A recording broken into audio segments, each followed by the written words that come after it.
Bonjour ou bonsoir à la toute première émission de mavoixradio.com. Alors, comme tout premier invité, j'avais invité Louis T, l'humoriste. On peut voir tout de suite au début que je suis super nerveux. Si vous pouvez remarquer que ma voix là de gars normal puis la voix de début de podcast, c'est un peu pire contraste.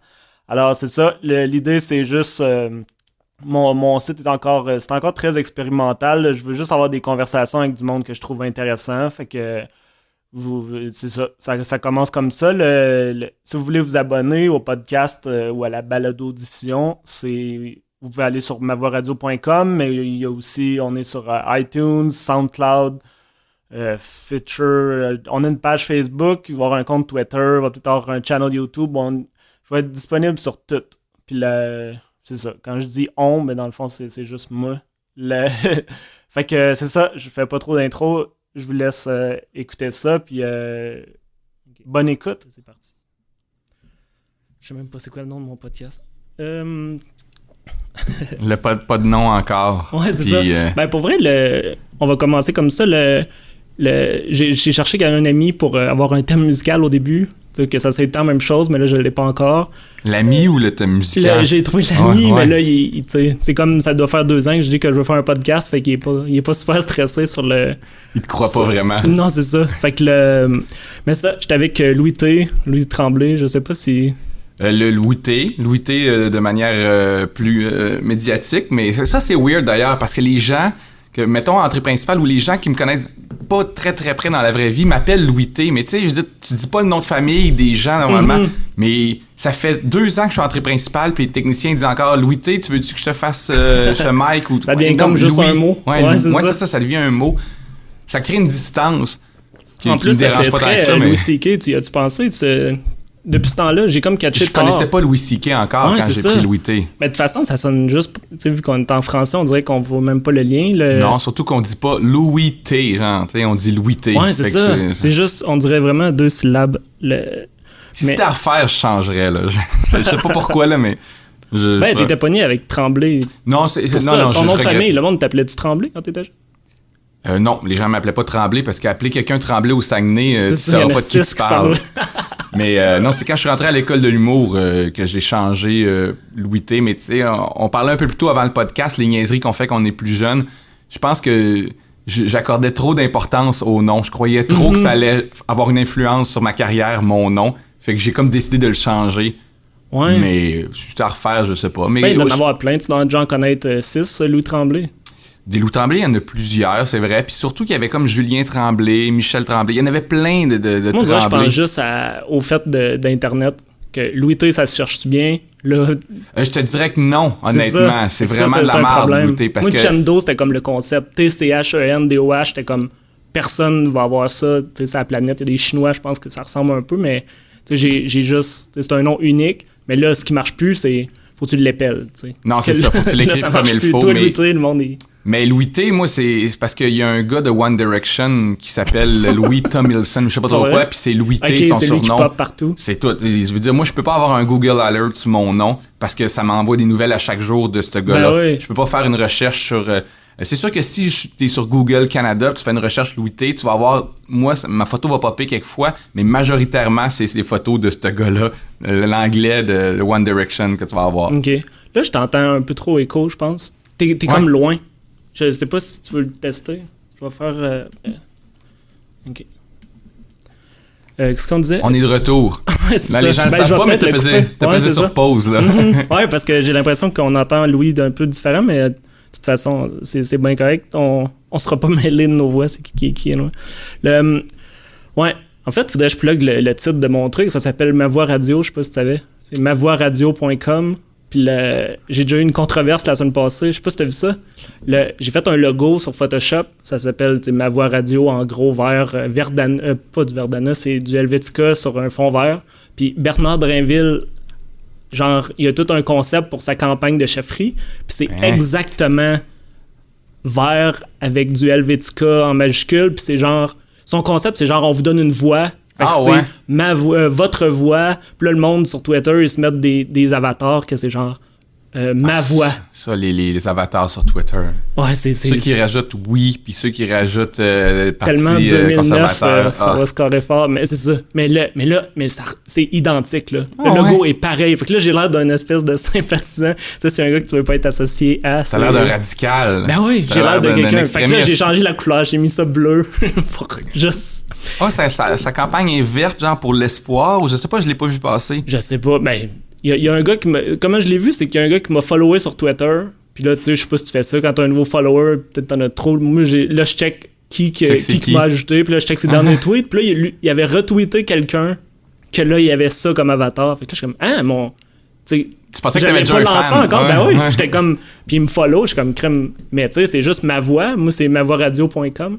Puis c'est un peu ironique, tu sais, j'ai pas une voix radio, justement. C'est comme il y a un gars qui fait des entrevues, il y a un site web, il s'appelle Mathieu, je pense. Okay. Fait qu'il est parti un site web, c'est Matt TV. C'est M-A-T-TV, Matt TV. Sauf qu'il y a la chaîne communautaire de Vidéotron qui s'appelle Ma TV. Mm-hmm. Fait que le gars, malheureusement pour lui, quand il va dans des trucs puis il dit non, c'est pour Ma TV.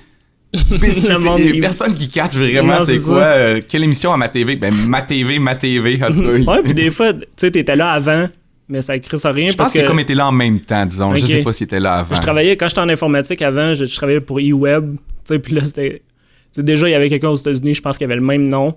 Mais tu sais, à un moment donné, les iMac, puis les iPod, puis les iPhone, puis là, Apple ont décidé, on va faire un iWeb que c'est juste pour les plateformes web, je sais pas quoi. Je pense qu'il y a... C'était fini. C'était comme, ben là... Je sais pas si c'est en Chine ou quelque part. Il y a pas quelque part où l'iPhone peut pas s'appeler comme ça parce qu'il y avait déjà quelque chose qui s'appelait de même, je pense.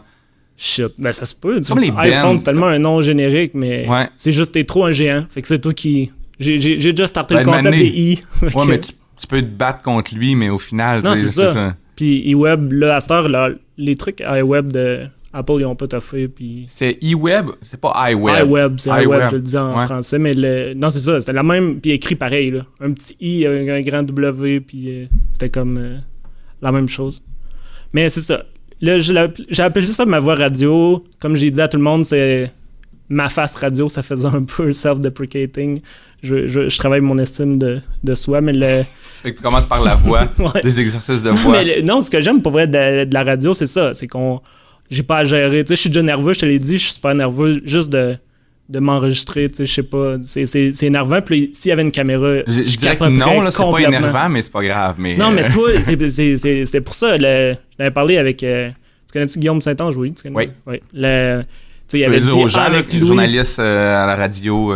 Ben, il est journaliste. Je sais pas si c'est journaliste ou chroniqueur. Chroniqueur à Radio Can. On a fait l'école en même temps, moi et Guillaume. On était dans la même classe. Puis là, je disais, je pensais t'inviter comme premier invité. Puis il disait, c'est parfait.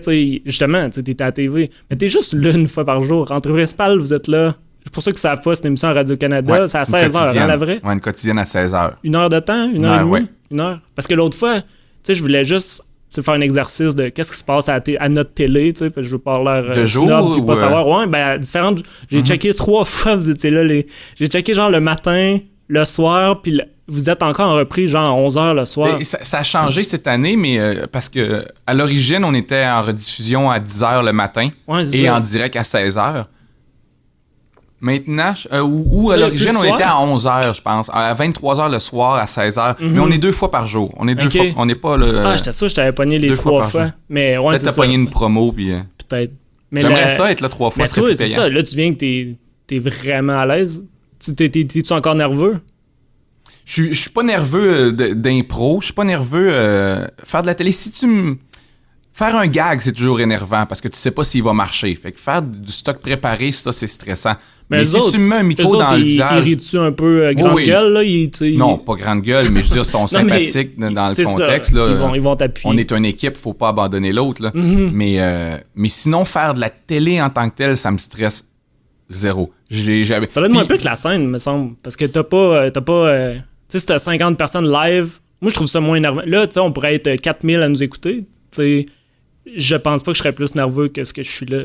Ben, c'est la scène qui fait que je suis pas nerveux à la télé. T'sais. Parce que la scène, c'est bien plus difficile que faire de la télé. Parce que c'est sûr que la bévue que tu vas dire à la télé, bon, ben là, c'est plus dur à rattraper, mais la scène, quand t'as un gars qui rit pas sur scène, puis que t'as 200 personnes qui te regardent puis qui rient pas, puis puis que tu réussis à t'en sortir en improvisant ou en faisant quelque chose, quand tu l'as fait une fois, tu fais « OK, j'ai confiance en mes moyens, il n'y a plus rien qui va me déstabiliser. » Mais, ouais, c'est ça. Mais là, tu sais, t'as sûrement des trucs quand tu te ramasses à une super belle fille qui a passé, ça va me fucker. Je voulais le dire, moi, je vois pas, moi, je suis pas... Moi, je te vois juste toi sur un fond blanc. Ouais, tu vas être concentré, salut.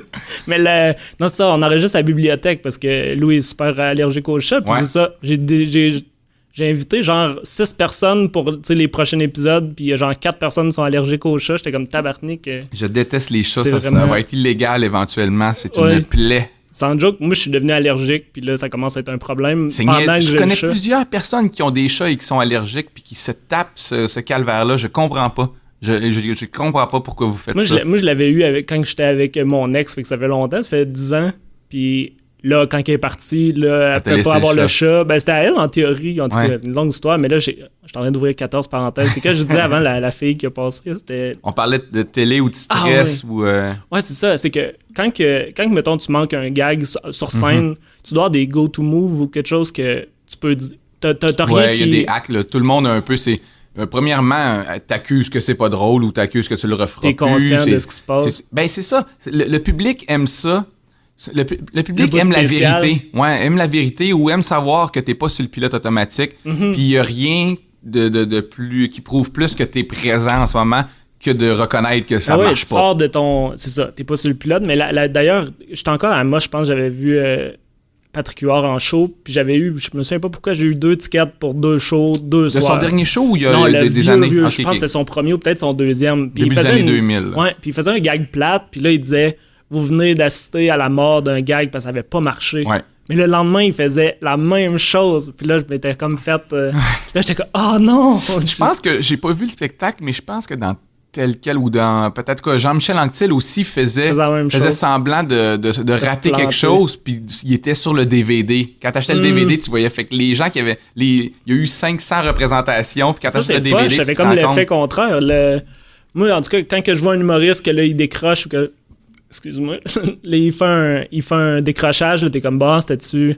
T'sais, on dirait que là, tu te doutes, ça enlève la magie. Ben oui et non, mais oui, je suis d'accord avec ce que tu dis, mais en même temps, les gens, ils sont là pour l'expérience. Puis tu sais, si tu le vis bien sur le moment, puis ça a été le fun, ben. La plupart du monde, j'imagine, ils te suivent pas. Ben, je veux dire, tu sais, mettons à Radio-Can, t'as un autre public, puis t'as. Tu sais, les soirées d'humour à Montréal, c'est tout le temps des publics différents. Puis il y en a une couple de crinqués, par exemple, qui sont là presque tout le temps. Moi, le public de Radio-Can, moi, personnellement, c'est pas le public que je retrouve dans mes salles.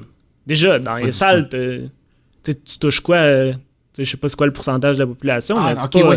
Radio-Can, c'est comme... Là, vous devez avoir, c'est quoi, 200 000? On fait à peu près 300 000, une vingtaine de pourcents. Ouais, non, ça fonctionne. Non, ça a toujours monté.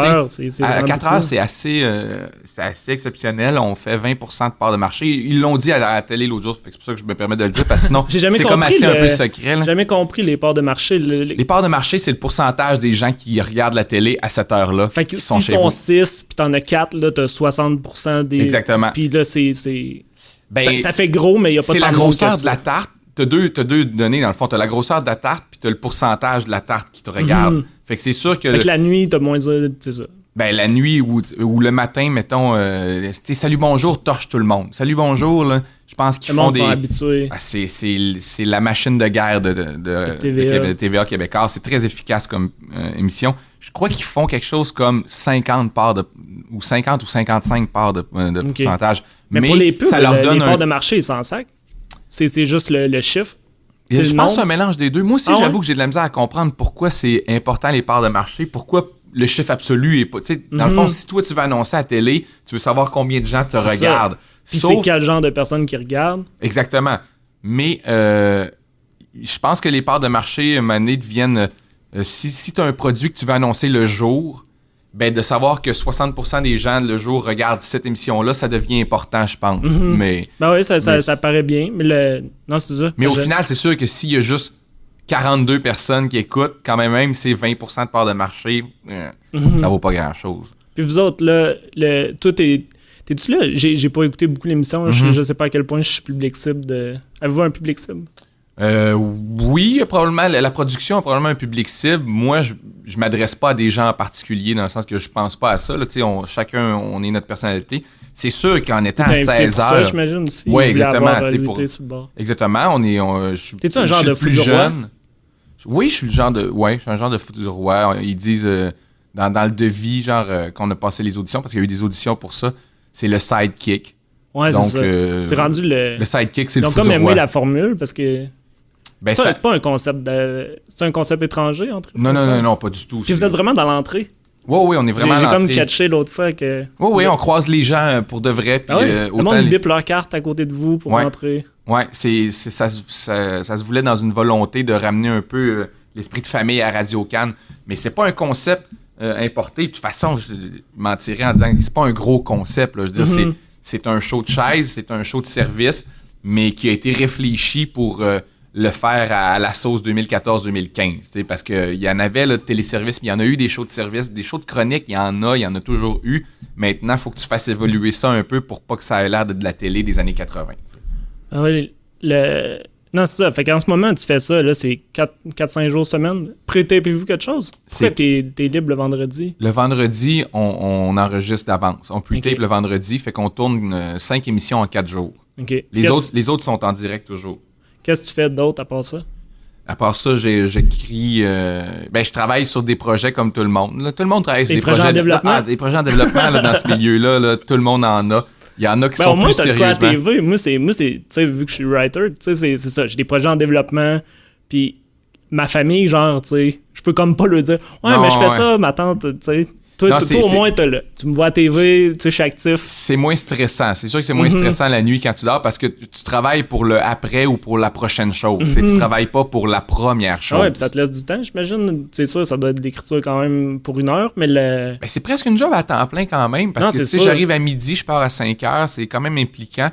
Mais sinon, majoritairement du temps, à part développer d'autres projets, pitcher d'autres projets, aller voir des trucs, travailler sur d'autres projets d'autres qui sont en développement, je travaille sur mes trucs, mes numéros à moi dans l'objectif de sortir un one-man show dans un échéancier. Fait que là, ça, tes tests d'un bar... ouais. J'ai le même rythme. Pour les veillées, si tu veux tester du stock, ça doit pas être difficile. T'en as fait tellement... Pour les soirées de...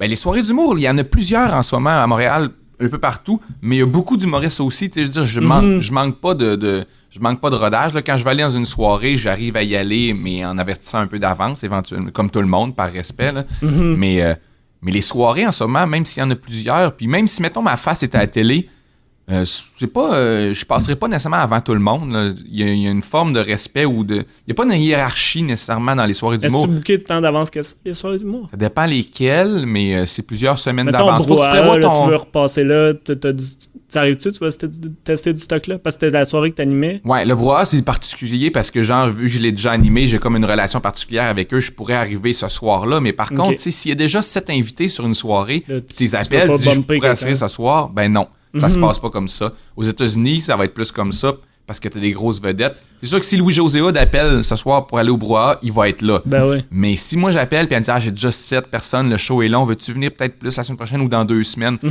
On va négocier quelque chose comme ça.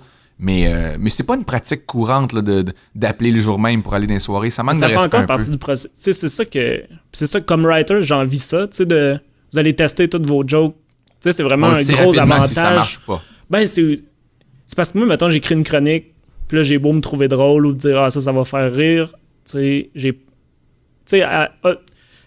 dans l'absolu, si j'écris un épisode, je peux pas le tester avant que... Non. Je peux pas le tester, tandis que vous autres, c'est ça. Moi, je trouve vraiment que c'est un avantage, puis vous développez une espèce de flair aussi de... à un moment donné, tu tiens qu'à le savoir. Mais de savoir que Louis C.K., justement, il fait encore ça, il va encore dans les soirées, puis... tester ses trucs. C'est pour ça qu'il est bon, parce que sinon, s'il écrivait une version 1, puis il allait la faire, puis il l'enregistrait... Le plus, c'est que sa version 1, en tout cas, on dirait qu'on est comme... Je sais pas, mais là, tu peux pas savoir ça démarche... Tu peux pas savoir ce qu'il va faire rire. Tu peux espérer que ça fasse rire. Tu peux chercher... Tu sais, il y a du monde qui vont chercher toute leur vie à essayer d'être drôle une fois. C'est comme à l'école, là, on a tous les deux fait le NH. Il y a du monde qui peuvent chercher 8 mois puis ils arriveront jamais avec une bonne joke. Non. Ça prend un talent, ça prend un naturel, c'est sûr. il y a un naturel. Tu peux juste jamais être 100% certain, je pense. Si t'es 100% certain que c'est drôle, là, ce gag-là va être plate, probablement. Pour vrai? Ça va être drôle, mais plate. C'est-à-dire qu'il manque d'originalité. Parce qu'il y a des formules, il y a des triades, il y a des comparaisons. C'est sûr que ça marche. Tu peux trouver un truc complètement champ gauche, puis être sûr que ça va être drôle, puis qui punch, non? Non, parce que si c'est vraiment complètement champ gauche... Ben, c'est parce qu'il faut que tu donnes la clé au public, c'est que... Toi, dans ta tête, il y a un chemin que tu as fait qui explique pourquoi tu trouves ça drôle. Des fois, le chemin, c'est peut-être que tu réfléchis depuis 2 semaines à quelque chose, puis là, tu le résumes en 2 phrases, puis tu fais comme « Ah, ça, c'est drôle », mais parce que tu as eu la réflexion avant. Le public l'a pas nécessairement eu, cette réflexion-là, fait que ça se peut que tu arrives... C'est Martin Petit qui disait ça, il dit si tu penses que quelque chose est drôle, c'est que ça l'est drôle, mais peut-être que tu l'as pas fait comme il faut, tu l'as pas expliqué comme il faut aux gens. Fait que là, tu vas peut-être trouver toujours un travail, c'est là que le travail doit être fait. Tu vas dans une soirée d'humour, puis là, tu le laissais, puis le monde rit pas. Puis là, tu en parles à d'autres humoristes, puis ils font comme non, c'est drôle. Moi aussi, je trouve ça drôle. Pourquoi ils ont pas ri? OK, on peut réfléchir à ça. Il manque de quoi? Juste dans le wording, puis dans le contexte, puis tout ça. Exactement. C'est que tu donnes pas la clé pour que les gens fassent le même chemin. Parce que c'est sûr que quand t'écris chez vous, puis tu passes 2 heures à trouver un gag, puis tu finis par le trouver, ben t'as pas le même effort que les gens ont fait dans la salle. T'sais. Je pense qu'à travailler dans l'humour, tu viens que... Tu sais, ton humour, il vient pointu, puis on rit pas de la même chose que le monde, tu sais, qui ont pas... Tu sais, une fois que t'as tout su la technique, puis tout ça, tu sais, des fois, ça vient quasiment plus une question de... Mais tout le monde rit de la surprise. Exactement. Ça. Tout le monde rit de la surprise, pour être mais surpris, des gens... nous, faut vraiment faire quelque chose de... Non, c'est ça, c'est vraiment ça que tu remarques. 3/4 des blagues, je les vois... Puis je s'en veux pas à ces humoristes-là. C'est la même chose pour moi. Mais je vois les gags venir. Est-ce que t'es changes quand t'as l'impression que tes gags, le monde va les voir? Mettons, tu fais un gag puis tu te dis, mettons, moi, je vais la voir venir, ça va-tu te faire changer le gag? Tu vas-tu le camoufler mieux? Non, moi, je les vois toutes venir pratiquement. Même mes gags, des fois, je suis surpris. Des fois... Mais en voyant les trucs venir, t'es pas meilleur pour les cacher? T'as pas une job de... Tu sais, la triade, là, à un moment donné, un, deux punch. Ouais. Ben, c'est naturel, ça vient... je réfléchis pas triade. Pour les gens qui nous écouteraient, une triade, là, c'est 3 éléments. T'sais. Les 2 premiers ils établissent, puis le 3e, il est surprenant. Il n'y a pas rapport. Je sors tout le temps le même exemple. Je pense que c'est un truc de Luc Boilly à l'école qui disait le chien est un animal gentil, beau et délicieux. C'est pas un bon gag, mais c'est un bel exemple de triade. C'était mon hommage au cool. Mais je réfléchis pas dans ces termes-là. Fait que souvent, c'est après coup que je vais me rendre compte, ce que j'ai écrit, c'est une triade, mais je cherche pas à écrire une triade. Fait que t'essaieras pas d'en rajouter un 4e élément ou de... Ça l'a fait ses preuves. Naturellement, c'est un rythme. C'est comme si tu me disais un musicien... Je trouve les bons humoristes, c'est qu'ils auront pas l'air d'énumérer quelque chose. Non. Ils vont... Non. Tu vas avoir comme l'impression que c'est une phrase qui... C'est ça, tu parlais de Martin Petit, il a pas fait l'école, puis... souvent le monde qui a fait l'école, on se dit qu'ils ont comme un genre de mojo, sont naturels, puis blablabla, mais Martin Petit, c'est incroyable à quel point t'as l'impression qu'il vient de jaser sur scène. Je trouve, il arrive puis il te raconte quelque chose, puis c'est... Nous on dit, on met jamais un terme depuis quelques années, un terme qu'on aime bien dire, là, c'est organique. Ouais, c'est que tu sens pas la formule, tu sens pas le travail derrière, il y a juste l'air de t'improviser ça, puis ça sort directement de son cerveau à sa bouche. Puis c'est ça que les gens aiment, mais les gens... Aucune nervosité. Pas tous les gens, tu sais. Parce que je voulais juste dire, des fois, on a tendance à vouloir parler vite pour pas que les gens voient venir notre gag. Tu sais, on va faire un gag soit un peu plus faible ou on le voit venir, fait que tu vas le faire vite. Puis tu te rends compte que le public... Puis là, c'est pas méprisant de dire ça, c'est qu'ils sont pas rendus au même niveau. Ils n'ont pas tout ce job à tout le monde non plus. Exactement. Fait que des fois, tu ralentis, puis tu le joues très naturellement, puis les gens, ils le voient pas venir. Moi-même, je suis surpris. Des fois, je me dis, là, en ce moment, là, si j'étais dans le public, je le saurais exactement ce que je m'en vais dire. Je le dis, puis il y a plein de monde surpris. Mais on fait pas de l'humour pour impressionner nos 12 amis humoristes. Non, c'est ça. Mais c'est ça que... Parce que j'ai fait je suggère pas ça à personne qui commence un podcast. Hier, j'ai pogné un podcast de... C'est Mark Maron, je pense. Tu connais-tu? C'est un humoriste. Mais il y a un podcast, je le connaissais pas, mais... Il y a eu une liste des 50 meilleurs podcasts de tous les temps, puis il s'est classé avec son émission, ce qui est avec Louis C.K. Puis là, je suis en train d'écouter ça dure 2 heures, puis tu sais, Louis C.K. drop some knowledge. Tu sais, il y a tellement de sagesse, puis à toutes les fois, c'est ça. Fait que là, pourquoi je disais ça? Mais tu sais, il racontait, tu sais, à un moment donné, c'est ça, j'ai complètement perdu mon fil. Mais On fait pas de l'humour pour les... c'est ça. Ouais. Il disait à un moment donné, pour son show, je pense que c'est son premier, pas Louis, mais l'autre avant, c'était quoi? Lucky Louis, je pense que ça s'appelait. Puis des années 90 qui a pas super marché. Non, un show télé. Il a expliqué le concept, puis j'avais... il dit on a pris des décors poches parce qu'on disait c'est pas important les décors, puis il y a un vrai public, mais le monde, le monde pensait que c'était cané.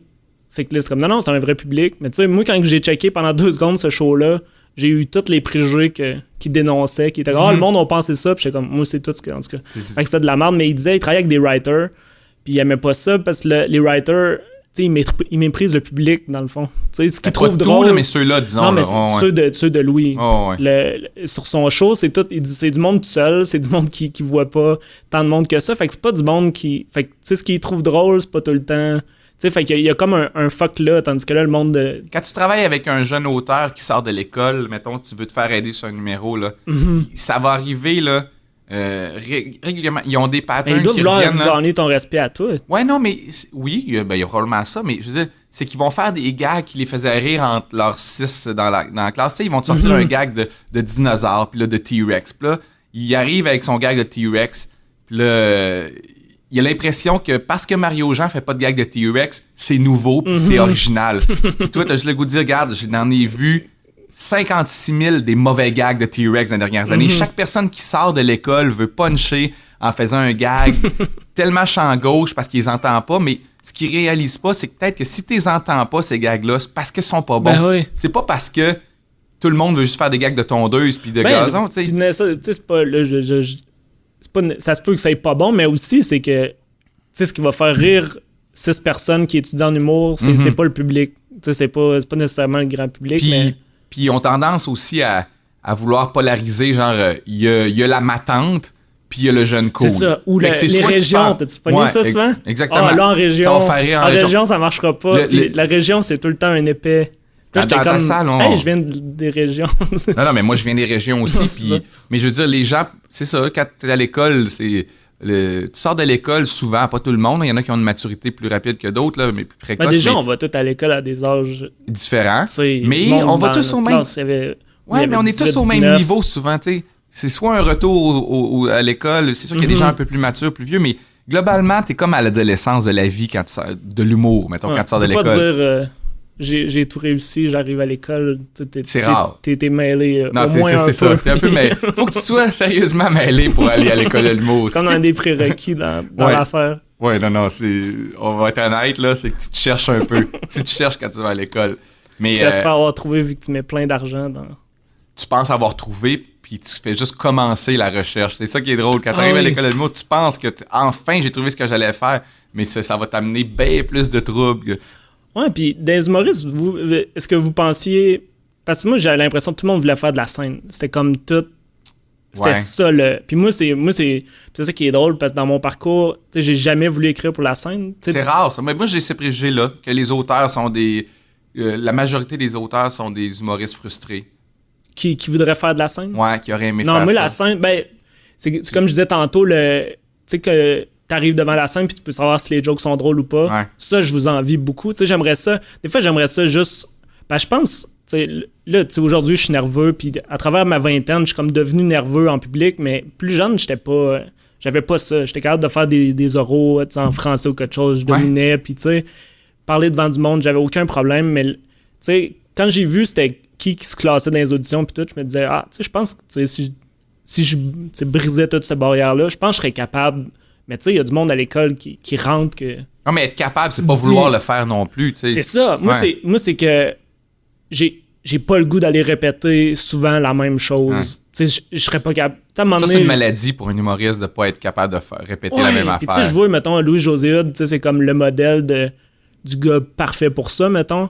Lui, il répète, puis tu sais, il trouve des trucs pour il est perfectionniste, c'est ça. Mais trouve son je serais pas capable. Tu sais, à un moment donné, je serais c'est pour ça moi que non j'aime plus, personnellement. des chroniques, puis la télé, tu sais, c'est comme tu fais le temps du nouveau, tu sais, puis aussi... mais il y a une fuite là-dedans, des fois, aussi, dans vouloir faire... tu sais, parce que comme je dis, c'est une maladie pour les humoristes, parce que t'as bien des humoristes qui vont jamais aboutir à un texte parce qu'ils aiment pas ça de dire 2 fois la même affaire. Fait qu'ils le font 2-3 fois dans les bars, puis là, ils passent à quelque chose d'autre. Mais t'auras jamais un bon texte avec ça. Ben, tu pourrais faire, tu sais, mettons, chroniqueur TV, mettons. Tu sais, ce que tu fais en truc principal, tu le répètes pas. Tu le fais une fois. Ouais. Ça, t'aimes ça. Tu sais, c'est un truc différent. Ben, non, mais c'est motivant. C'est un autre type de T'as travail. pas une perfection à atteindre. Non, c'est ça, mais c'est pour ça que je pense que des fois, il y a des gens qui fuient là-dedans, tu sais, parce que travailler longtemps un texte, faire, puis ça marche pas, ça blesse, ça fait mal. Ben oui. Parce que si t'as juste écrit rapidement. Tu mets pas tant de temps que ça, exactement. C'est ça. Tu peux te désamorcer, tu fais dire, ben là, j'ai fait ça. Mais ça, c'est en humour, c'est dans la vie en général, tu sais, c'est un pattern de protection que les gens ont. Non, puis aussi, c'est un talent de, tu sais, t'as un texte à 90, mettons, qui vaut 9 sur 10, puis l'amener à 10. Tu sais, c'est le bout le plus difficile. Il y a du monde qui sont juste incapables. Moi, je déteste ça. C'est punché. François Bellefeuille, là, c'est un des meilleurs exemples, peut-être, dans la nouvelle génération de gars qui aiment peaufiner, comme à la Louis-José, là, c'est un perfectionniste à la virgule, à la ligne près. Pas nécessairement sur le mot, mais je veux dire sur l'efficacité comique. Lui, à prendre un texte qui est 8 sur 10 puis l'amener à 10 sur 10, cette étape-là, c'est sa force et c'est ce qu'il préfère. Moi, c'est ce que je déteste le plus. Puis, c'est pas ce que je suis en train de dire, c'est pas une qualité, là, c'est clairement un défaut. Là, parce que les gens, ils veulent pas un humoriste qui leur donne 10 heures de show par année. Là. Ils veulent un humoriste qui va leur faire le meilleur. Leur condenser ça. C'est ça, exactement. On veut pas te voir pratiquer. C'est à 10 heures que tu domines. C'est tout le temps. Ouais, mais ça se peut pas. Mais je veux dire, si Louis C.K. fait une heure. Même Louis C.K. la dernière heure, il y a des gens que je connaissais qui commencent à être un peu déçus. J'étais content. J'étais comme, bon, il est humain. Tu sais, parce que là, il y a son show, crime. Tu sais, ça lui fait beaucoup de stock, là. C'est comme, là, tu vas commencer à me faire chier. Tu sais, à un moment donné, je suis comme. Des fois, je suis content de voir qu'il y en a que... OK, ils sont humains. Il n'y a pas de secret, il a mis 1000 heures. Mettons, c'est 1000 heures pour écrire une heure de show. Ben oui. Puis là, ce show-là, il a peut-être mis 700 heures parce qu'il était occupé par du cinéma puis sa série. Son show, il réalise, il joue dedans, il l'édite, il produit. C'est lui qui gère les... Tu peux pas tricher dans un one-man show ou dans un numéro. Tu peux pas. Tu peux t'adonner, tu peux faire un film. Ben là, je veux pas mépriser le cinéma ou la musique, mais la musique, tu peux t'adonner à écrire la chanson la meilleure de ta vie en une demi-heure, un soir de brosse. Tu pourras jamais faire ça en humour. Non, tu pourras jamais. T'es capable d'écrire un bit de. Ouais. T'essayes des 10 minutes, puis il y a une semaine que c'est genre 8 sur 10 que. Non, mais ce bit-là, tu vas faire. Il y a un segment là-dedans qui est vraiment bon, mais il sera jamais aussi bon que le gars qui va avoir mis 100 heures à côté sur son bit. Parce que lui, il va avoir atteint une perfection. Mais... Talent égal, bien sûr, là, mais tu peux pas. Un éclair de génie, là, tu peux trouver un gag qui est un killer, mais écrire un 10 minutes drôle ou un 1 heure drôle ou un 1 heure et demie un one-man show, ça arrivera jamais par éclair de génie, ça arrive par le travail. Ouais, on dirait que ça me frustre. Ça me frustre, mais ça me déçoit. On dirait que... De savoir qu'ils sont pas juste magiques. Du travail. Ben oui, pour vrai. Non, mais parce c'est que pas juste du travail. C'est un peu comme une job de. Non, c'est ça. Parce que je veux dire, c'est comme quelqu'un qui pile des planches. Je reviens de temps. À toutes les fois, je veux dire une job manuelle, je dis les planches, mais. Tu sais, c'est comme pile des planches. C'est bien, parce qu'il n'y en a pas trop. Il n'y en a pas trop de pileurs de planches. Fait que tu ne mettras pas trop de gens à dos. L'industrie des pileurs de planches, là. Hey, pourquoi tu te sers nous autres comme exemple? On n'est pas des épais. Ouais, on n'est pas des épais. On pile des planches. C'est un art de piler des planches. C'est pas tout le monde qui serait capable. Mais c'est ça. C'est juste, tu sais, j'ai l'impression que c'est pas chier. Tout ce qu'il faut pour un bon gag, c'est du temps. Non. Je sais pas si tu comprends. Ben oui et non. Ça prend du talent et du temps. Mais oui, mais je comprends ce que tu veux dire, mais ça prend du talent, parce que quelqu'un qui manque de talent ou de naturel peut mettre 100 heures sur un gag, il va arriver un très bon gag, mais il va être plate à entendre ton gag parce que tu l'écris pas bien, puis t'es un scripteur. T'es un scripteur sur scène. Il y en a des humoristes, je vais taire leur nom, mais il y en a des auteurs sur scène. Ils sont plates. Faut que tu trouves ta couleur, moi, ta voix. Ce qui me tue, c'est... Non, c'est ça. Puis d'ailleurs, quand je suis arrivé à l'école, tu sais, d'un tout début, tu sais, je me demandais des fois, j'aurais-tu dû faire humoriste? Puis tu sais, là, c'est ça, tu te poses la question, es-tu capable d'être dans le top 15, top 20 du Québec, mettons? Parce que tu sais, c'est comme les seuls qui font bien leur vie avec ça. Puis t'es comme... Oh, il y en a beaucoup des humoristes qui gagnent leur vie, plus que 15, mais... Finalement, tu sais, avec le recul, on voit comme plein de débouchés dans d'autres choses que juste la scène, mais tu sais, là, c'est ça. Mettons que je réussis à être pas pire sur scène, je vais être qu'est-ce que j'amène de plus? Pas pire, c'est pas assez. C'est sûr que tu peux pas être un Louis-José Hood cheap.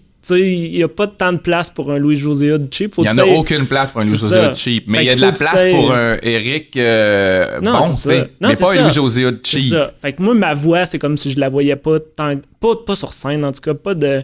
Mais tu sais, souvent, à toutes les fois que j'écoute un show de Louis C.K., je suis comme, Chris, j'en ai des observations de même, puis là, je me fais accroire que, là, ça serait le fun de pouvoir aller faire ça, mais c'est pas un lifestyle qui est...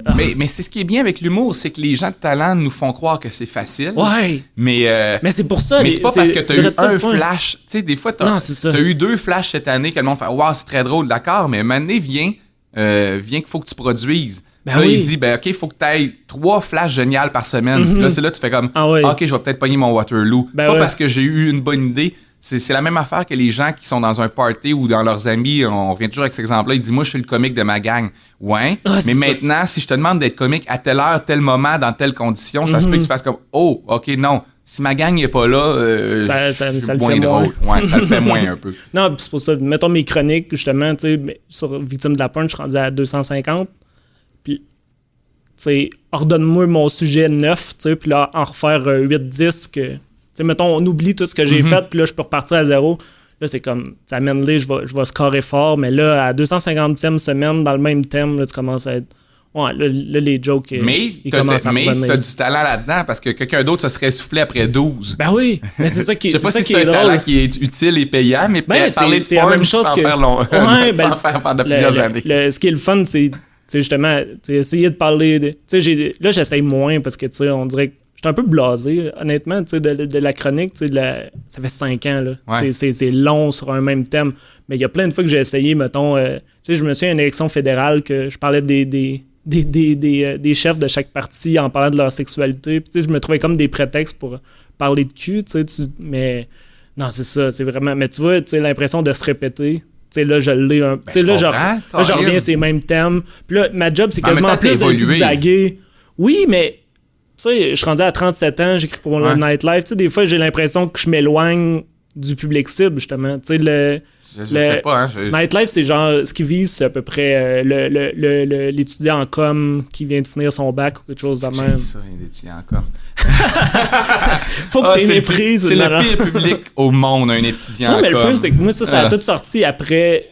Je pense qu'à la base, des boîtes comme ça, ce qu'ils veulent, c'est du monde avec un following. Je pense que c'est surtout ça. Ils veulent des influenceurs, une espèce de terme. Fait que c'est pour ça que j'avais eu la... Puis là, après, ils commencent à te parler du public cible, mais tu sais, moi, c'est juste... Tu sais, je vais moins parler de calvitie que de...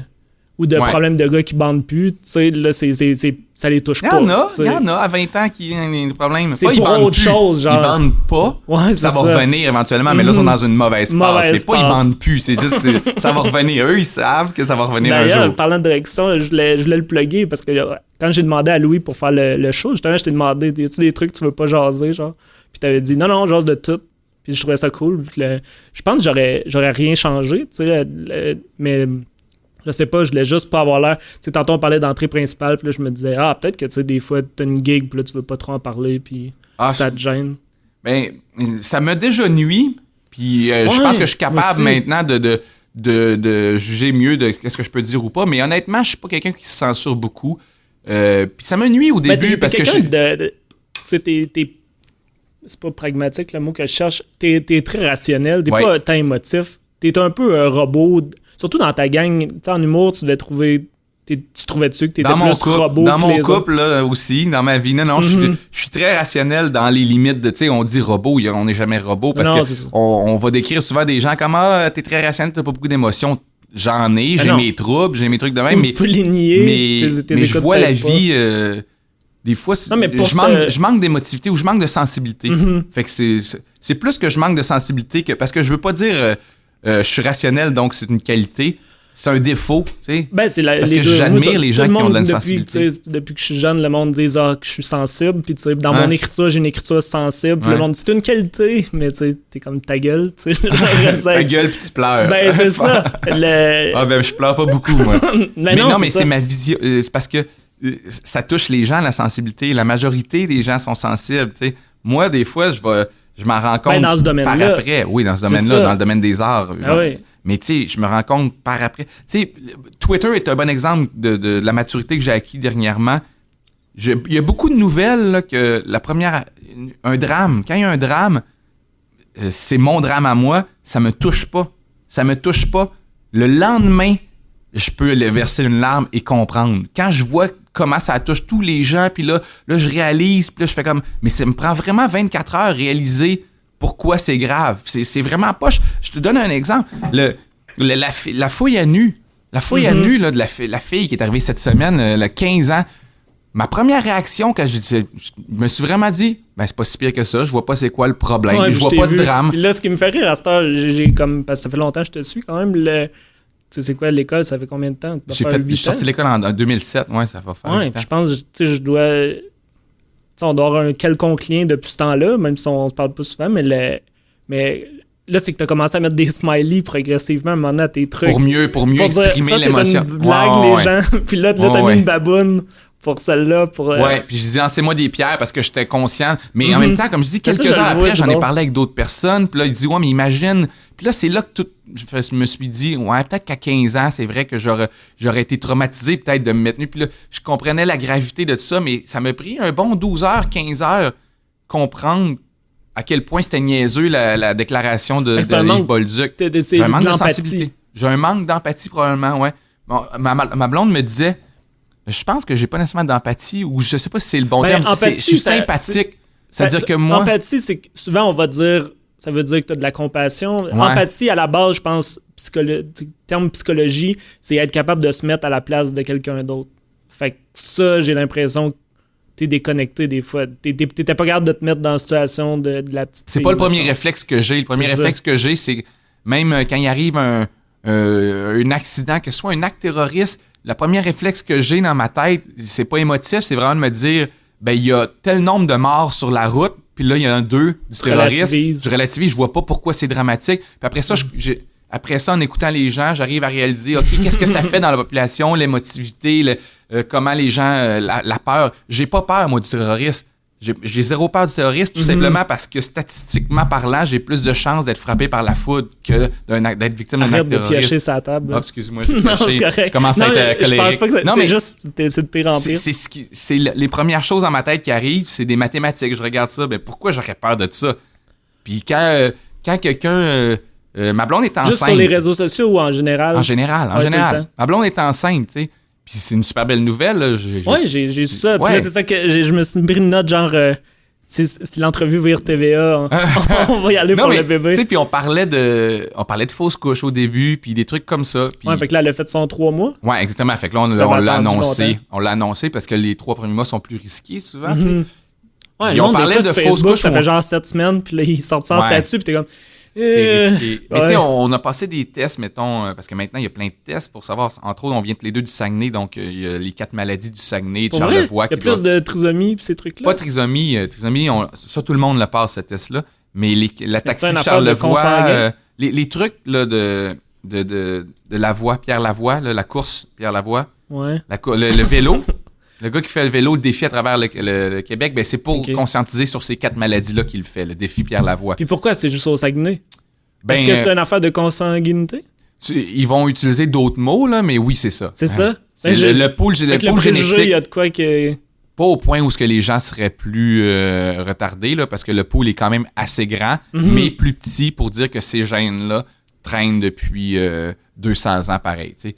Mais on parlait de ça, moi, de ma blonde, là, pour dire que je manque un peu de sensibilité. Ça doit être stressant. Mais pour moi, c'est évident que si on découvre que notre enfant, tu vas te faire ce serait l'avortement. C'est pas à moi de choisir, c'est ma blonde. Puis ça, c'est freakant, d'ailleurs. Mais pour moi, c'est rationnel. Pour moi, je fais comme, c'est évident. C'est mathématiquement, si tu veux pas mettre enfant... tu veux pas mettre au monde un enfant handicapé qui va avoir une vie horrible, blablabla. Ben oui. Ma blonde, elle, va dire... On va l'aimer pareil, puis c'est pas vrai que sa vie va être horrible, tu peux avoir telle affaire. Je fais comme, c'est mathématique pour moi, c'est évident, tu sais, on devrait... Pourquoi mais là, on tombe presque dans l'eugénisme, c'est fucké un peu. Ben oui. Mais des fois, c'est pour ça que j'ai une blonde très sensible, très émotive, qui peut-être balance notre couple. Parce que j'avais un autre concept, comme je disais, ça fait 2 ans, je veux faire des podcasts, j'ai comme 1000 idées qui ont eu, puis à un moment donné, t'étais dans mes exemples de couple qui a l'air d'aller bien. Comme je dis, je te connais pas. On a l'air d'aller bien. Ça fait longtemps. Non, ça va bien, je pense ça fait 9 ans je pense que j'ai rencontré ta blonde avant toi. Elle doit pas me connaître, mais on allait à l'école puis elle travaillait au bar. Pas un bar, mais c'est un bar? Un genre de café-bar café à bistrot côté. Truc. Puis je me souviens, le monde disait « Ah, c'est la blonde à Louis T. » Puis, mais c'est ça, mais à toutes les fois que je les ai vus ensemble, ça allait super bien. Puis, tu sais, puis j'ai aussi mon meilleur ami qui est à peu près, tu sais, vous avez pas la même personnalité parfaitement, mais très rationnel, justement, avec la fille plus émotive. Puis c'est ça, vous êtes comme deux couples que on dirait que je stresse jamais de... fonctionne, là. Ouais, c'est comme... Ouais. Puis longtemps, on dirait que je me disais, OK, il faut que j'aille plus comme ça pour... Si je voulais être en couple, ça serait... Mais dans le fond, c'est ça. Je serais jamais comme ça. C'est une bataille... Ben non, mais c'est comme un mauvais objectif là, de vouloir changer. Ça, c'est un pattern où c'est deux types de tempéraments particuliers. Ça fonctionne. Ça fonctionne, mais... Pour moi, là, on va être dans le TVA, là, mais 1 plus 1 égale 3. C'est ça un couple. Bon, il y en a qui vont dire 2 ou 1. 1 plus 1 égale 1, c'est pas bien. Ouais, c'est ce que je demande, c'est est-ce que un couple, c'est deux personnes qui se ressemblent, deux personnes qui se complètent, deux personnes qui s'équivalent?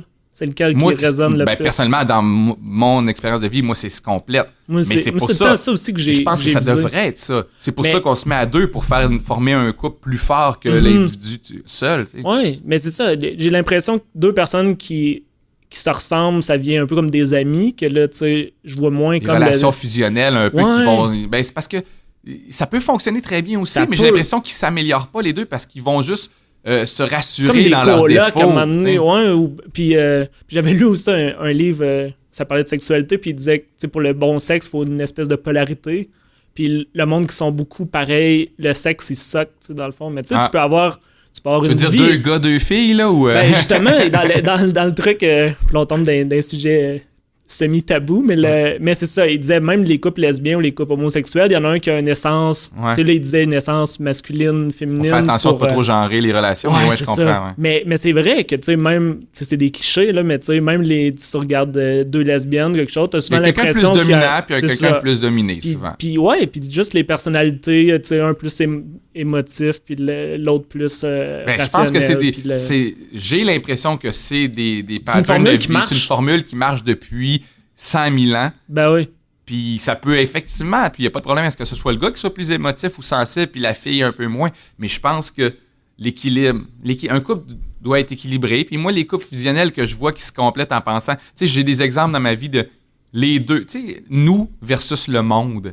Tu sais, ce genre de couple-là qui sont toutes les deux convaincus d'être les seuls à avoir raison ou d'être les meilleurs, puis c'est le reste du monde le problème. Puis tu le vois là, sur Facebook, ce genre de couple-là, tu fais comme, OK, ils sont toujours en train de se défendre ou d'attaquer le reste. Tu fais comme, ceux qui mettent leur souper sur photo. Tu sais, t'as fait un bon statut là-dessus d'ailleurs. Sur la Saint-Valentin. Ouais, de dire, tu sais, vous étiez pas là, mais j'ai pas mis de photo, mais... C'était le fun pareil. J'ai pas publié de photo de mon Saint-Valentin. J'ai jamais eu une veillée le fun où ce qu'on a pris des photos. C'est pas... surtout devant l'ordi, là, faire du photo boot, puis faire des yeux. Ben non, c'est le fake des réseaux sociaux. Ben mais ma blonde est beaucoup moins réseaux sociaux que moi. Moi, j'en ai une maladie, là, je suis accro, mais on vit plus le moment présent. Faut être rendu assez vieux. Tu sais, j'ai 32, t'as 37 ans. Faut être rendu assez vieux pour s'avouer ou tenir ce genre de propos-là. Mais oui, on vit plus le moment présent. Louis-José nous a parlé il y a quelques années dans un de ses shows. Les gens qui filment les spectacles.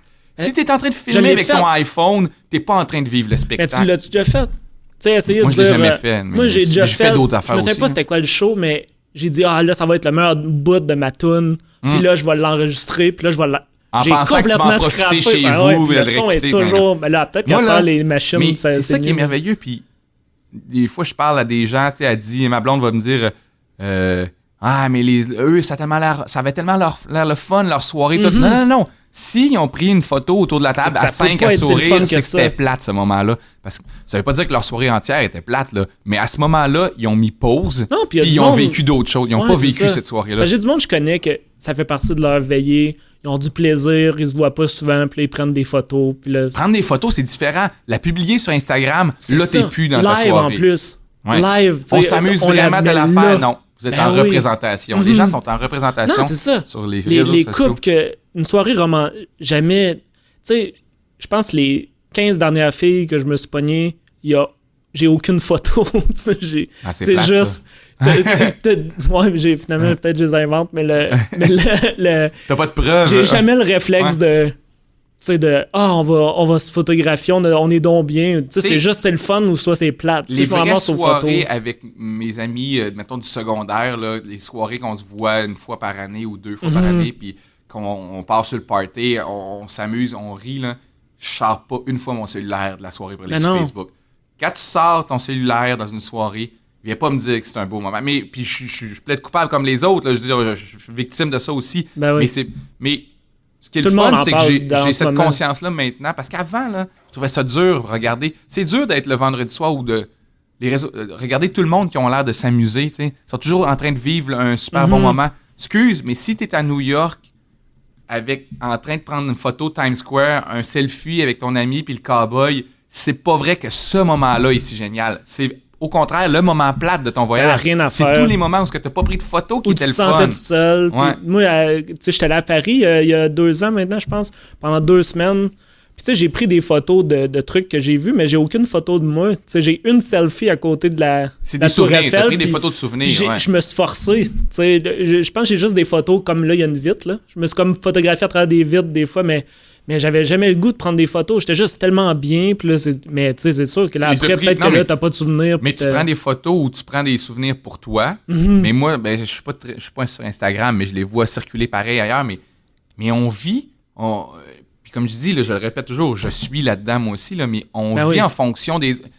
Tu vis pas un moment si t'as pas 100 likes. Si les gens savent pas que tu vis ce moment-là...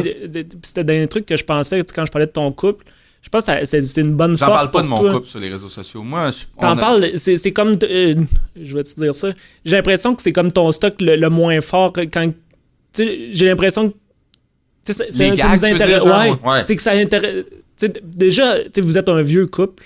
Il y a comme... Je sais pas. Mais quand je parle de mon couple, j'en parle avec de la dérision. Je préfère en rire, mais je trouverais ça triste d'aller... puis je l'ai presque fait à la Saint-Valentin. Ma blonde me dit, serre ton cellulaire, puis t'as raison. Je dis, vis le moment présent. Parce que il y a quelqu'un qui faisait me remarquer, dès que, même avec tes 4 amis, tu vas prendre un verre, dès qu'il y a un creux dans la conversation, on assume et on accepte que chacun peut aller sur son téléphone cellulaire. Ou t'es 3, puis il y en a un des 3 qui va être sur son cellulaire. C'est correct si les 2 autres parlent de quelque chose. Pas, tu te sens pas. OK, ouais. Mais on accepte ça. Mais des fois, c'est juste que tu te sens poche. Tu sais, des fois, je vais checker mes alertes juste parce que là, j'ai l'impression que les autres l'ont fait. Puis là, je suis comme, hey, moi aussi, je reçois des affaires. Mais sauf. Mais là, c'est juste pour l'heure. Ce que je veux dire, dans le fond, c'est que forcément, tu travailles pas à chercher un prochain sujet. Non, c'est ça. Si t'es en train de regarder comme, ça. Ça laisse tomber. Arrangez-vous. Tu laisses tomber. Ouais, puis mais c'est ce que je voulais dire avec ton couple, la force, c'est que t'existes pour quelqu'un. Tu sais, je pense que souvent, tu sais, mettons, moi, chez nous, je suis seul. Tu sais, si j'envoie rien à l'univers... T'existes pas. J'existe pas, il y a 20 ans, c'était quoi? Qui va... Mais il y a 20 ans, comment on comblait ça? J'étais pas adulte il y a 20 ans. Moi, je sais, mais comment eux comblaient ça il y a 20 ans avant? Je pense que la famille puis tout ça, c'était plus... Tu sais, ils devaient être obligés de jaser. Ils devaient moins être seuls. Ouais, t'es on moins est plus indépendant. Maintenant. Oui, puis le problème, c'est que... Tu sais, là, tu regardes Facebook, tout le monde a l'air d'avoir du fun. Puis là, on est comme un paquet chez nous tout seul à se dire crème, les autres ils ont vraiment du fun puis moi c'est clair, mais dans le fond on veut autant d'interactions qu'avant mais sans sortir de chez soi. L'humain a pas changé. Non, l'humain a besoin. C'est pour ça que toi avec ton couple c'est plus t'es facile. Fort, t'as cette force là de fond qui reste tout le temps là puis en plus c'est même pas ces réseaux sociaux comme tu dis. Non. Fait que c'est comme t'as ça qui est apporté, tu te fais apporter ça naturellement. Fait que après là les réseaux sociaux ou projeter les trucs t'en as pas besoin. T'en as moins besoin, probablement parce que avec des enfants aussi, les gens... Des fois, je suis comme, là, je fais rien. Là, si j'écris de quoi, peut-être qu'il y a quelqu'un qui va répondre. Les gens m'oublient. Ben, c'est que... Ouais, t'es tout seul. C'est la solitude. J'ai un court-métrage que j'achève qui est sur ce sujet-là, comme, tu sais, il doit y en avoir 4000 qui doivent se faire en ce moment pour le même thème, parce que, tu sais, on a tous le même feeling de... On est tous seuls. Ouais, on est comme, voyons. Mais c'est ça. C'est comme je suis assez intelligent pour savoir... Là, je suis en train de faire ça parce que je suis conscient, on est victime consentante des réseaux sociaux. On a souvent, puis tu as le même problème, tu sais, tu sais, là, on regarde les réseaux sociaux, mais c'est comme, il y a des affaires chiantes. Là, tout le monde fait la même joke. Là, t'es comme, hey, là, vous avez tous fait la même... Puis là, t'es comme, mais là, je vais pas dire que tout le monde fait la même joke. Tout le monde dit tout le temps que tout le monde fait la même... Tu sais, on dirait que t'es comme dans... Je sais pas si t'as ça ou c'est moi qui... des méta ou des... on est rendu à des niveaux Les réseaux sociaux ont c'est comme une machine qui roule d'elle-même, tu sais. Mais c'est spécial. Tu sais, j'ai désinstallé il y a quelques jours Facebook sur mon iPhone. Fait que je vais à la maison, mais pas sur mon iPhone. Je vais sur Twitter. T'as-tu Messenger? J'aime bien. Mais j'ai Messenger, donc ça me permet de recevoir les messages si je vais avoir ça. Ah, c'est un bon move. Mais c'est une bête qui se nourrit elle-même, puis c'est rendu... Tu passes tellement... Je sais pas, mais... Il y a des histoires de réseaux sociaux entretenues par les réseaux sociaux, puis nourries, puis au final, dès que tu sors un peu de ça, tu te rends compte que, honnêtement, 92% de la population n'a pas vu cette nouvelle-là. Tu sais, une vraie nouvelle, ça passe au téléjournal encore. Ça passe là, une vraie nouvelle, c'est telle déclaration. Mais, tu sais, le pudding chômeur gay, mettons... J'en reviens pas que tu dises ça, c'est là-dessus que j'allais t'amener, parce que cette semaine, j'ai consciemment fait la décision... Je vais pas m'intéresser à l'histoire du pudding chômeur. Tu sais, j'ai dit, c'est niaiseux, j'ai comme deviné un peu, puis j'étais comme, je veux pas cliquer, je veux pas embarquer là-dedans. Puis là, le monde, il tweetait, puis il faisait des jokes. Puis là, à un moment donné, j'ai écrit un tweet genre, j'essaie d'ignorer l'affaire du pudding chômeur, mais tu sais, vous me rendez pas ça facile. Puis j'ai dit, non, écris pas ça. Puis là, j'ai essayé. Parce que c'est s'impliquer, c'est rentrer dans ma chaîne. Puis là, j'en parle à ma mère. Je n'ai parlé à ma mère hier. Elle est cuisinière. Fait que tu sais, je me dis, elle suit toutes les affaires. Fait que là, je suis comme, t'as-tu entendu parler de ça? Je voulais juste confirmer, puis non, je sais pas de quoi. Je suis comme, bon, Christ, tu sais, c'est juste un style d'affaires. Encore pire que ça, c'est que les histoires de réseaux sociaux, des fois, c'est pas juste qu'ils en entendent pas parler à l'extérieur. C'est que, mettons, le pudding chômeur, pour l'avoir vécu hier, je parlais à quelqu'un, puis on est deux personnes, puis on est plusieurs, mais on est deux, on se fait un gag de pudding chômeur.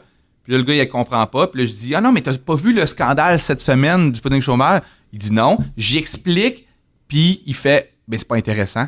Fait que tu sais, même, il était pas juste pas au courant, c'est qu'en y expliquant, il s'en calisse aussi. Ben oui. Fait que c'est là que tu te rends compte, on a-tu vraiment passé 3 jours sur les réseaux sociaux à parler de quelque chose qui intéresse même pas les gens? Ouais, puis tu sais, c'est un peu notre métier de... Ben, c'était très montréalocentriste c'est quoi l'actualité puis ces trucs-là. Ouais. Fait que là on se dit, bon, c'est ça la nouvelle... Tu sais, on catch un peu comment... Tu sais, je sais pas à quel point le monde normal, ils savent que LCN ou pas LCN, mais tu sais, la machine a besoin d'une nouvelle du jour. Tu sais, juste du Trisac le midi, j'écoute souvent. La fouille à nu, c'était ça. Ils ont 3-4 sujets. Ouais, mais là, au moins, il y avait de quoi. Il y avait de quoi, mais quelqu'un sur les réseaux sociaux, justement, ou sur Twitter, avait sorti qu'en 2013, il y avait eu une fouille à nu. La même chose, puis personne n'en avait parlé.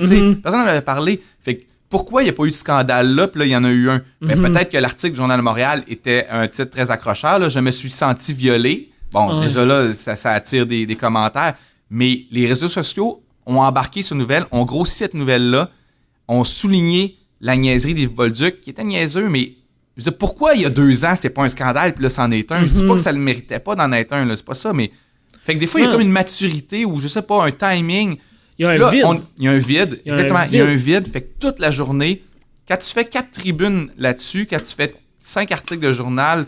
3 blogs, ben forcément, ça devient une nouvelle. Ben oui, parce que du Trisac, tu sais, il est sur l'heure du midi à Montréal, puis souvent, là, tu vois, c'est la nouvelle, il va y avoir une nouvelle du jour, puis il va y avoir 3, il va y avoir un expert là-dessus, une ligne ouverte. 3 fois 12 minutes là-dessus. Tu sais, il y a comme 12 segments, puis là, il y a une affaire qui a 3-4 trucs, c'est ça la nouvelle du jour. C'est ça c'est ça qu'on a ils nourrissent la machine. Ils ont besoin de s'indigner devant quelque chose. Ben oui, parce que tu peux pas toujours chialer contre les nids de poules, là. Ça se règle pas, puis c'est là à chaque année, puis c'est là tout le temps. Fait qu'il faut des nouvelles. Ben oui. D'ailleurs, même si les problèmes sont pas réglés, la fouille à nu, là, honnêtement, là, on tourne ça, on est dimanche. Lundi, puis personne ne va en parler. Là, c'était vraiment une nouvelle de 2 jours. C'était déjà... Ben là, il y a eu des développements, je pense. À moins que les médias veulent vraiment, mais je te dis déjà, il y a eu les libéraux, là, ils font plus parler leur... ils ont muselé un peu leur... Fait que là, c'est comme la loi, comme la technique Bolduc, un peu de... Mais c'est ça qui est... Moi, c'est ça qui est... Tu sais, parce que ce que je trouve qu'on parle jamais dans la politique, c'est l'éducation. Puis là, non seulement on n'en parle pas, c'est qu'Yves Bolduc est ministre là, par genre un prix de consolation. Puis il est pas bon. Là, on le voit clairement qu'il est pas bon. T'sais, il fait des erreurs à toutes les 2 semaines. Puis là, il va juste plus parler. Fait qu'on saura comme... On va moins savoir qu'il est pas bon. Mais moi, mon cynisme est rendu à un point où des fois, je me demande à quel point un ministre a de l'influence. Moi, j'avais déjà connu la réforme, quelqu'un... c'était Marois. Oui, mais c'est pas nécessairement les ministres tant que les fonctionnaires ou les hauts fonctionnaires. Moi, j'avais déjà parlé à un ami qui connaissait bien un ancien ministre de l'Éducation, puis il racontait ce policier-là, qu'en début d'année, 97% des budgets sont déjà alloués. Dans le sens, les infrastructures, les profs, toutes ces choses, il reste 3%. Il restait quelque chose comme 300 millions discrétionnaires, puis c'est avec ça que tu peux changer le monde ou non. T'sais. Ouais, mais ça, c'est comme quand tu as 3% du budget. Mais ça, c'est le pilote automatique, non? J'ai l'impression que le monde, tu sais, mettons Barrette, là, il doit toucher dans le 97% du. Tu sais, il fait des vrais changements, il change des trucs. Des fois, j'ai l'impression qu'ils sont comme, OK, on regarde tout pareil, puis là, c'est quoi ma marge pour changer? Puis là, c'est là que ça. Ben, c'est sûr que si tu changes des choses structurelles, en santé, tu peux changer beaucoup d'affaires, mais en éducation, on s'entend-tu qu'honnêtement, j'ai l'impression que c'est de l'argent qui manque.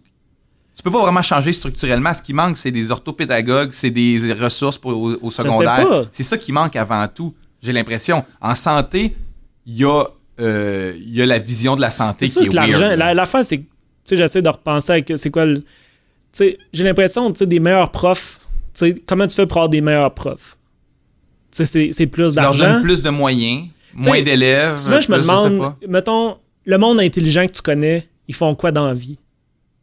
Puis quand c'est genre humoriste ou ils animent un show de radio, c'est comme, c'est mauvais signe. J'ai l'impression qu'on s'est planté quelque part. Ça veut pas dire qu'ils ont du jugement, mais oui, les gens, non, mais mettons, les gens dans les arts. Les gens dans les arts. C'est un gars super brillant. Ouais.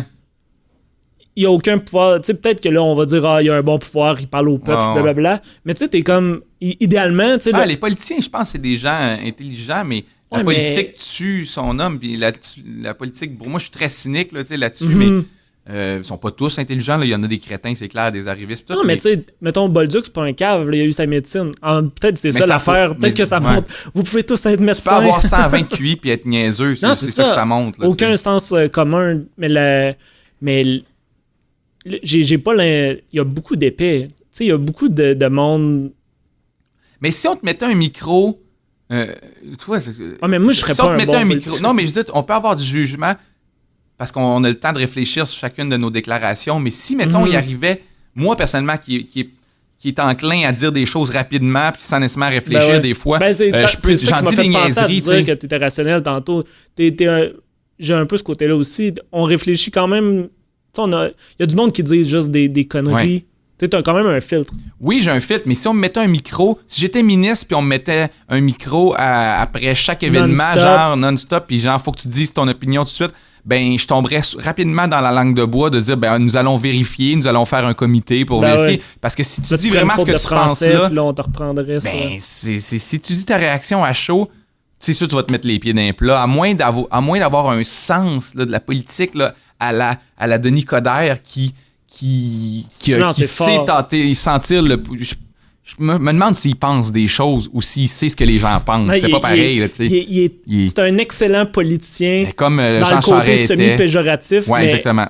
Ben, Charest, je dirais qu'il y avait plus de contenu, puis il y avait comme. Je pense qu'il y avait plus un fond. Non, mais il savait quoi dire. Il savait quoi dire au bon moment. Il pourrait changer de parti, j'ai l'impression, en 2 secondes, puis dire maintenant Denis Coderre, il est là pour Denis Coderre, là, il est pas là, mais sauf qu'en même temps. Je trouve que c'est un bon fit des fois, ce genre de politicien là, ça marche aussi. J'ai l'impression ça marche auprès du public. Il écoute le public, puis moi quand il a embarqué pour les Bixi, je suis comme c'est pas sa crowd d'ordinaire là. Non. C'est juste il a joué ça. Non, mais je suis d'accord avec toi dans le sens que ça peut être entre guillemets rafraîchissant de voir quelqu'un moins de lignes de parti puis plus à l'écoute, mais sauf que je trouve que ça vire souvent justement dans le populisme ou le démagogique. Est-ce que Montréal va être différent dans 8 ans après 2 mandats? Est-ce qu'on va avoir eu des changements structurels? Est-ce qu'on va avoir combattu les vrais problèmes? Tu sais, les vrais problèmes, là, on en parle d'une manière superficielle un peu, mais le financement politique, la corruption... mais aussi à la ville, là, le nombre d'élus. Tu sais, ben, il y a ça. Ils comparent tout le temps. On en a plus qu'à New York puis Toronto ensemble ou je sais pas quoi. Tu sais, c'est à toutes les fois, la structure, c'est un puits sans fond. Tu sais, il y a plein d'argent qui va à ce monde-là. La machine qui nourrit la machine. Sauf qu'en même temps, plein de gens... Je veux dire, quand même, tu couperais 22 postes à 100 000 $, puis bon, t'as 2,2 millions de moins. C'est pas... Tu sais, je sais pas, le Inil, une ville, c'était comme le truc. Ouais, non, je me souviens, je comprends, tu sais, la structure est lourde, mais personnellement, en tout cas, moi, c'est peut-être que je fais fausse route, là, mais La bureaucratie m'écoeure profondément, mais c'est pas nécessairement le plus grave problème en ce moment pour moi. Tu sais, moi, je pense que la corruption, là, c'est à plusieurs niveaux, que les gens ils sous-estiment la gravité de tout ça. Les détournements de fonds, en ce moment, pour prendre un peu mon analogie tantôt sur le budget, je pense que 90, je dis des chiffres là, pour exposer mon point, mais 90% du budget du Québec est alloué en début d'année déjà à payer le salaire de telle affaire, puis c'est correct, puis c'est de même. Il nous reste un 10% de jeu pour essayer de changer la société, le bien commun, faire des choses positives. Et ce 10%-là ne va pas aux bons endroits. Il va à la corruption. C'est ma vision. La corruption au sens large, là, que ce soit de donner un demi-milliard à la cimenterie en Gaspésie qui est gérée par... qui est un projet de la famille Bombardier, la famille Baudouin, en fait. C'est clair que c'est du détournement de fonds, c'est du détournement de l'argent du public pour quelques personnes. Puis tout est comme ça maintenant, tout est comme ça. Il n'y a pas un dossier qui est vraiment pour le bien collectif, il est toujours pour le bien des amis du pouvoir, que ce soit le PQ, la CAQ, c'est un vieux modèle, tu sais, on va mettre de l'argent, ça va donner des emplois. Tu sais, c'est de moins en moins. C'est parce que c'était ça avant. Tu sais, dans les années 50, tu faisais une usine, il allait avoir des vrais jobs. Mais à cette heure, les jobs... Aussitôt qu'ils peuvent, ils les envoient ailleurs. Fait que, c'est plus d'investir à quelque part, puis là, il va y avoir des jobs. Là, on envoie de l'argent à eux autres, puis ils vont switcher de place. Il y a des gens qui arrivent à dire que le Colisée va créer des jobs, que le 400 millions va créer des jobs. C'est dire à quel point... monde, c'est ça. Un hôpital, ça roule tout seul avec les impôts des médecins. C'est à dire comment les gens sont sous-éduqués manière sur l'économie. Ils comprennent rien à l'économie. On subventionne la F1, on subventionne tout en pensant que ça crée de l'argent. Les retombées économiques, c'est la plus grosse fraude intellectuelle et économique qu'on n'a jamais vue. Ben, de toute façon, à toutes les fois, mettons la F1, là, mettons qu'ils réussissent à prouver qu'on fait 100 millions avec ça. Faut que ça soit Sylvester Stallone qui vienne, là, parce que si Gérald de Sorel vient à Montréal pour s'acheter un billet d'F1, il n'y a aucun nouvel argent là-dedans. À Montréal. Oui, je sais, mais c'est argent. Ça reste le même argent. Mais c'est ça. Mais il l'aurait dépensé ailleurs. Même si c'était vrai que, mettons, il y a 100 millions de plus, là, ils vont dire, bon, ben on peut donner 90 millions à Ecclestone. Ça nous reste 10. Que là, ça revient on arrive tout le temps à rééquilibrer l'affaire de... Là, t'es comme, ouais, mais là, ça vaut... C'est kiff-kiff. Ça revient. On fait plus d'argent, là. On a juste... mais ça fait partie, puis je veux pas... Cet exemple-là est peut-être pas le meilleur non plus, mais ça fait partie de tout ce que je constate. C'est des détournements de fonds. On prend l'argent des contribuables. Puis c'est pour ça que, à tort ou à raison, j'avais voté CAQ aux dernières élections avec du regret, là, 5 minutes après. Sont sortis? J'ai voté la première fois, ouais. J'ai voté CAQ, puis avec des regrets après, parce que ça partait d'une émotion ou d'un besoin... T'étais rejoint parce que c'est un pragmatique. J'étais écœuré de voir l'argent gaspillé. L'espèce de... On n'est pas à droite, on n'est pas à gauche. Ouais, mais j'ai beaucoup réfléchi puis évolué depuis ce temps-là, tu sais, parce que T'as pas eu le choix, ben oui, mais je le fais constamment, puis je vis très bien avec mon passé ou mes décisions. Tu sais, sur le coup, les gens, ils t'insultent. Quand j'avais dit, parce que pour être honnête avec les gens, je l'avais dit sur Twitter, j'ai dit, gars, j'ai voté CAQ parce que je veux être honnête. Là, tu l'as pas dit la dernière fois? Non, mais j'ai voté CAQ quand ils se sont... 2 fois, non, la première fois. 18 mois. Mais c'est parce qu'il y a eu 2 élections. J'ai annulé mon vote. Après, j'ai annulé mon vote après 18. T'as changé ton mot. Mais les gens, tu sais, la partisanerie, ils étaient fâchés. Les gens, plus jamais je vais te suivre. Je m'en fous un peu que tu arrêtes de me suivre. Honnêtement, je veux pas que tu viennes me voir en show. Si ce genre d'affaire-là, pour toi, est trop grave, ben, tu sais, viens pas me voir, tu vas être choqué tout le long. Mais c'est juste pour dire,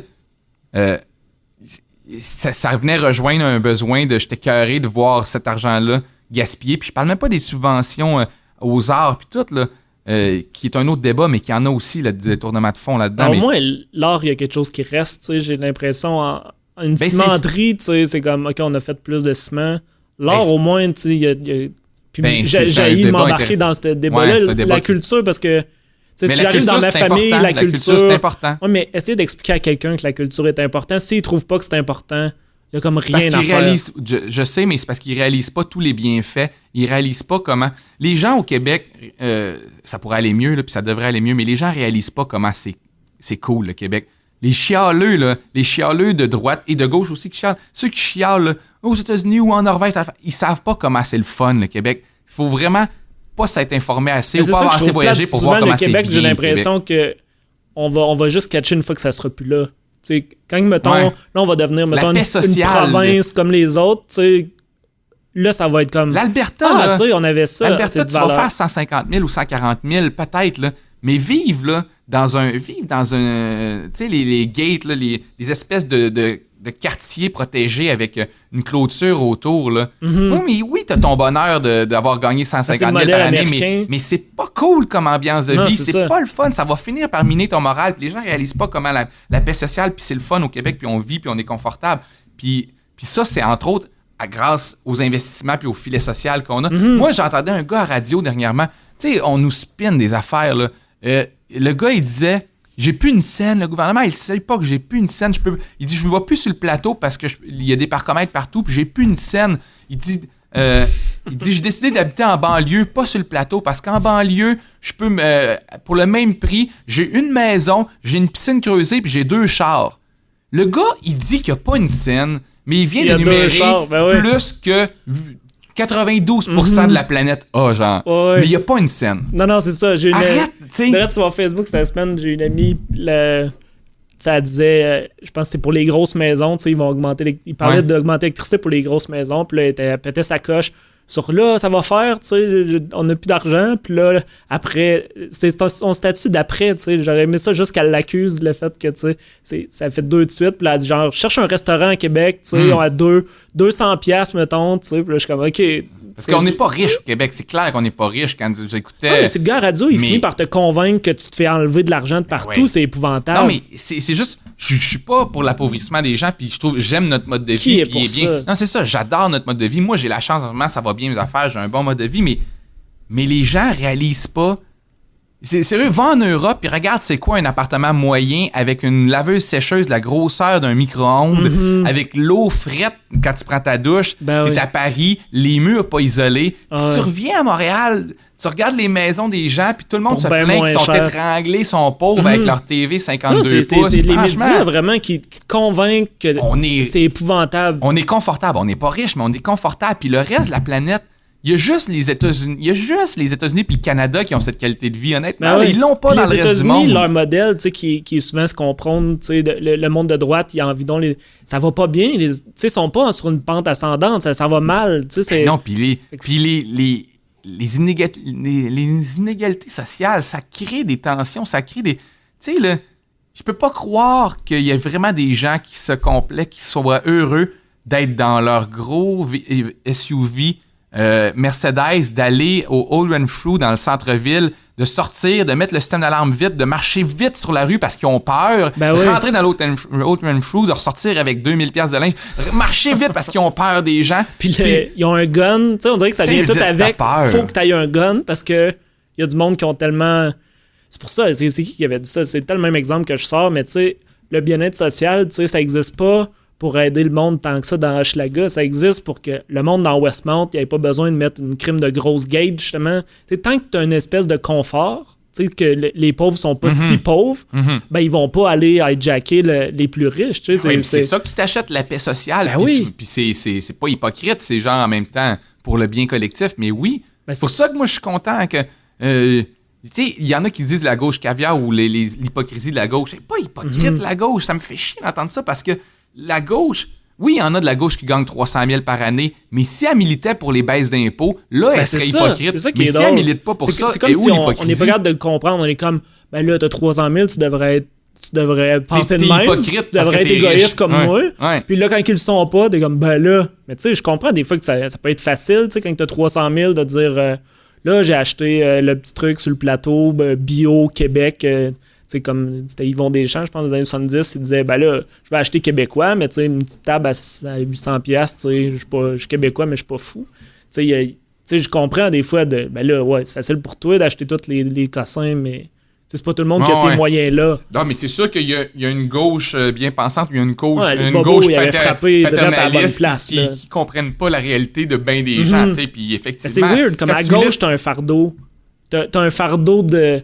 Faut que tu montres que t'es parfait. Plus blanc que blanc. Tandis que si t'es à droite, ben là, c'est comme normal d'être égoïste, fait que là, t'es plus vrai. Mais je trouve... Ben, des nuances à tout ça, tu sais, ça, moi, de moins en moins, ça me fait chier parce que j'aime de moins en moins me décrire de centre, parce que le centre, en ce moment, prône l'immobilisme. C'est un des reproches que je te faisais tout le temps. Je te l'ai peut-être pas fait tant ça live, mais... sais, parce que c'est ça, tu sais, le trip CAQ, justement, d'être un peu au centre, mais déjà, bâcher tout le monde égal, c'est une façon d'être au centre, mais c'est une façon aussi de rien changer. Non, mais ça dépend qu'est-ce que tu bâches chez qui. Moi, je me décris plus de centre. Je suis à gauche sur certaines positions puis à droite sur certaines positions. Mais je veux pas être de gauche. Je veux pas être de centre, je veux dire, parce que le centre va garder les choses telles qu'elles sont, puis il y a des problèmes en ce moment. De toute façon, c'est des trucs relatifs. Des fois, quand j'écoute du M, puis c'est... Ça, tu peux cocher parce que tu l'avais marqué du M sur ta liste de choses à parler. Mais c'est que ça vient une guerre des clans, là. Ça vient, là, t'es dans la gang des gauches ou des gangs des droites. Puis souvent, le monde sont juste capables d'avoir cette... Tu sais, quand le monde de commentaires du Journal de Montréal, là, tu sais, c'est ça. Oh, c'est bien, toi, t'es à gauche. Tu sais, ils ont besoin de te placer d'une case, puis là, ils ont leurs attaques de prête pour... OK, là, on va t'attaquer. Ils ont besoin de se placer eux aussi dans une case. Moi, je suis comme toi, tu sais, on a peut-être pas... On n'est pas sur la même place tous les enjeux, mais je pense aussi comme ça. Je pense qu'il y a des trucs que je suis à droite, des trucs que je suis à gauche, puis tu sais, mettons, la peine de mort, des fois, j'ai pas tant un problème avec ça. Tu sais, je trouve pas que c'est... c'est épouvantable, pis ça, c'est bien à droite. Mais pour l'avortement, je suis catégorique de tout le monde devra la femme dispose de son corps comme elle veut, blablabla. Mais c'est pour ça. Mais on dirait que c'est plus accepté de nos jours. Tout le monde a sa doctrine, tout le monde a son petit guide du parfait gauchiste ou parfait droitiste. Puis tu peux pas déroger de ça. Honnêtement. C'est la formule des débats, je pense. À TV, ils veulent te mettre. Je sais pas si t'as vu. C'est quoi le show qu'il y a à HBO qui ressemble à Jon Stewart, là? C'est avec un des gars. Ok, John Oliver. Ouais, tu sais, il a dit à un moment donné, je trouve qu'ils ont raté le gang, mais c'était une bonne idée de.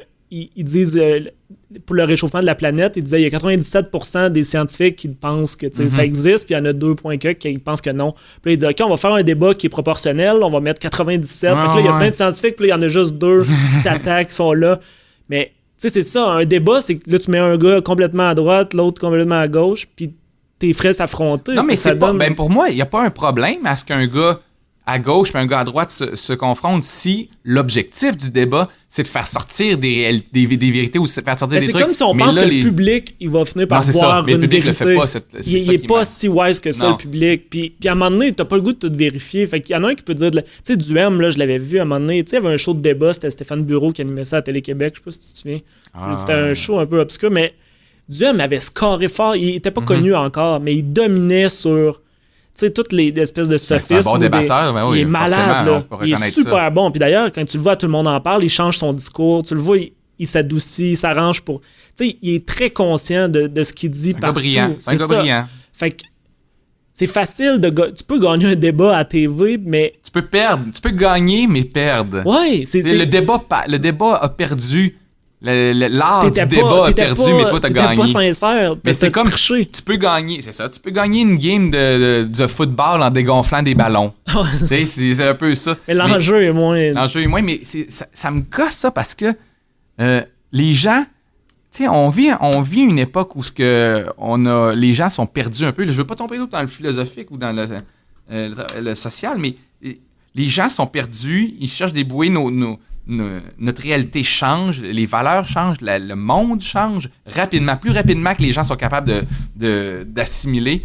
Ils sont aussi conscients de plusieurs choses. On est conscient de plusieurs choses. Quand t'habitais dans un rang ou quelque chose... Avant, t'avais le temps de comprendre les choses parce que ça prenait 6 mois digérer une nouvelle puis il y en avait une autre après 6 mois. Maintenant, t'en as toujours. Les gens n'arrivent plus. Donc, les gens retournent dans leur certitude. Ils ont besoin de certitude. Ils ont besoin de se faire dire pour éviter leur malaise de vie ou je sais pas trop quoi. Ils ont besoin de se faire dire des certitudes, de se faire réconforter dans ce qu'ils pensent. Et c'est pour ça que les gens vont aller vers le radicalisme de gauche ou de droite. Puis ça simplifie. Ça simplifie la vie. Ça simplifie. Moi, j'ai des amis radicaux de gauche, radicaux de droite. Je m'entends très mal avec ces deux-là. Ça finit toujours en conflit parce que t'es toujours un ennemi pour eux. T'es jamais... Ils peuvent pas imaginer... C'est quand on commence à te voir comme quand on te place d'une case, moi, ça me... Pour le féminisme, c'est épouvantable pour ça. C'est très difficile en ce moment. Moi, j'essaie, avec mes chroniques, je le sais dans mon cœur, là, l'égalité homme-femme, blablabla, il n'y a aucun doute dans... Sans être parfait, pour ça. Mais il y a des trucs que je trouve, ils font mal, puis il y a des fois, il y a des nuances, puis il y a des... Puis t'es pas capable. À un moment donné, il y a comme, faut qu'on te place. Là, c'est comme tu deviens un masculiniste sale. Puis tu sais, il y a quoi que tu veux faire. J'ai eu une expérience qui est arrivée il y a quelques mois. qui m'a un peu troublé. Puis là, il y a une chose que je ferais pas en ce moment, là, c'est tomber dans la victimisation, dans le sens que je me suis pas senti victime. Moi, je me sens pas. Moi, les gars qui se plaignent là, en ce moment, là, on cherche notre place dans le monde, il y a plus de place pour les gars. Je fais comme ça, j'ai un projet qui parle exactement de ça. Moi, je me sens très bien à ma place, j'ai pas de problème avec ça. C'est qu'il y a les rôles traditionnels sont plus là. Puis le monde est mêlé. Mais toi, les gens sont mêlés, mais toi, t'es matché depuis 10 ans. Puis dans un couple traditionnel, t'as tout du couple traditionnel. Un couple traditionnel, mais égalitaire dans le sens de les tâches. On est un couple traditionnel conscient de son époque. Puis je veux dire, ma blonde, elle fait ce qu'elle veut. Je fais ce que je veux.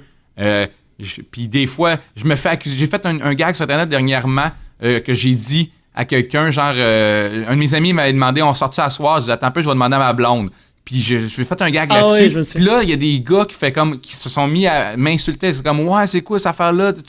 Ouais, non, de quoi tu parles? Ma blonde, des fois, me demande la permission. Moi, je lui demande la permission. C'est respectueux de genre, qu'est-ce que tu faisais ce soir? Toute l'affaire des airs lousses, là. Exactement. Mais ce que je voulais parler d'anecdote qui m'est arrivé il y a quelques temps, c'est, j'ai fait une blague sur la prostitution. J'ai fait une blague sur la prostitution qui peut être... C'est un des gros issues, là, la prostitution. Ouais. C'est là, justement, tu vois, dans le courant féministe, il y a du monde qui sont complètement opposés. T'as du monde qui voit, est-ce que la femme a le droit de se prostituer, ça décide, ou on les prend comme des victimes qui n'ont pas le choix. Ils sont comme le PQ, là, les féministes, des fois aussi. Non, certaines féministes sont le pire ennemi pour certaines féministes. Mais j'ai fait une blague qui peut être pas apprécié. Tu sais, j'assume très bien ça dans le sens que ça peut choquer. Ma blague, c'était juste que je me souviens pas exactement du wording, mais je disais que le pont Champlain, si le pont Champlain était une prostituée, il dirait, moi, tant que tu payes me passer dessus, tu m'appelles comme tu veux. Dans le temps du scandale pour le nom. Et là, t'as des affaires de consentement? Ben oui, t'as des gens qui disent, OK, on peut faire, t'es en train de dire qu'on peut faire ce qu'on veut, si on paye une prostituée, on peut y faire ce qu'on veut. Je dis, bon, c'est pas ça que je suis en train de dire, mais c'est une réalité. Mais je le cautionne pas. C'est une réalité que quand tu payes, t'as ce service-là. On peut être d'accord ou pas, mais je vais juste finir mon point. Ouais. Après ça, là, bon, on me dit, OK, mais tu peux pas l'appeler comme tu veux. Regarde, les prostituées, je pense que leur nom, là, c'est pas leur débat. Hein, c'est pas leur combat en ce moment. Il y a des choses qu'il faut... les conditions, je suis tout à fait pour ça. Est-ce que mon gag perpétue une... parce que là, on m'accusait... Un automatisme. Ouais. Mon gag est dans l'esprit de ce qu'il y a en ce moment. Je suis d'accord. D'accord. Maintenant, est-ce qu'il perpétue des préjugés? Est-ce qu'il va convaincre quelqu'un de pouvoir battre une prostituée parce que j'ai fait ce gag-là? Je pense que non. Non. Et là, on se met à m'accuser. On se met à m'accuser et me bâcher, mais pas juste m'accuser, pas juste remettre en question le gag. On me traite de poche sans talent, d'homme, blablabla. Puis là, je fais comme, wow, calmez-vous, je suis prêt à discuter de mes gags. J'ai pas de problème avec ça, mais slacker le bashing. Puis là, j'écris, parce qu'il y a 4-5 filles qui se mettent à m'insulter vraiment beaucoup. Et là, je leur écris sur Facebook. Là, je leur écris, je fais, calmez-vous, attendez, là. Je suis prêt à dire que le gag peut choquer. Tu sais, je suis prêt à faire plein d'affaires, mais c'est pas une manière de m'aborder, c'est de remettre en question, de m'attaquer. Et après avoir écrit, très poliment, on me répond, check-le avec son paternalisme. Parce que j'aurais supposément dit comment il aurait dû réagir à mon gag. Non, là, c'était stérile. Là, c'était stérile. Je peux plus rien faire. Je fais comme, c'est triste parce que j'aimerais avoir une discussion. Puis là, on me revient. Bon, check les paternalistes, tu penses meilleur que nous. Je fais comme, non, attendez, là. Je suis pas un ennemi. C'est du monde avec qui il n'y a rien à faire. Ils ont un argumentaire déjà fait. T'sais, fait que là, c'est comme, là, s'il me reprend, je vais dire que c'est paternaliste. Si tu y vas c'est des mots stérilisants. Ou des fois, ça va être genre, je comprends pas, je suis trop conne, je suis juste une fille. Ouais, exactement. Là, t'es comme, non. Come on. Puis ce que je trouve plate, c'est que dans mes imperfections, parce que je veux dire, j'ai emmagasiné des patterns. Tu leur ferais le gag ou tu leur changeras un peu? Ouais, je leur ferais ce gag-là. Mais il y a d'autres affaires que je fais plus maintenant parce qu'il y a d'autres gags sur plein de sujets que je fais plus parce que des fois, je fais comme, effectivement, je l'assume pas, puis t'as raison, puis j'ai déjà été... Mais souvent, c'est juste une affaire de wording parce que, tu sais, dans ce cas-là, c'est vrai que, tu sais, DSK, c'est ça qui est arrivé. Je pense, tu sais, la fille, mettons, elle voulait pas la sodomie, puis là, tu sais, il était comme, hey, j'ai payé. Tu sais, c'est comme un peu ça le débat. Le climat social ou ce genre de gags-là peuvent peut-être effectivement contribuer à une forme d'acceptation de ce genre d'affaires-là, puis je veux pas faire ça. Une fois que tu dis ça, c'est ça. Une fois que tu sais, puis Puis je veux être je suis sûr prudent que le monde, là-dessus. ils te connaissent assez pour savoir, OK, il voulait pas faire ça, il a comme fait un gag, que tu sais, il a coupé un coin rond. Remets-moi en question. C'est Genre, souligne-moi, puis je vais y penser. Ben oui. Mais ce qui me dérange, c'est la ça. coche. C'est ça. C'est que là, t'es rendu pro-viol, puis blablabla. Puis ce que je trouve plate, ce que je trouve plate, c'est que la réaction immature que j'aurais pu avoir, ou que la réaction épidermique que j'ai eue au début, c'est de dire, tu sais, ça aurait été de fuck you, les féministes, tu sais. Ben oui. Mais c'est niaiseux, puis je veux être au-dessus de ça, puis c'est stupide de réagir de même. C'est pas ça que tu penses pour vrai. C'est pas ça que je pense.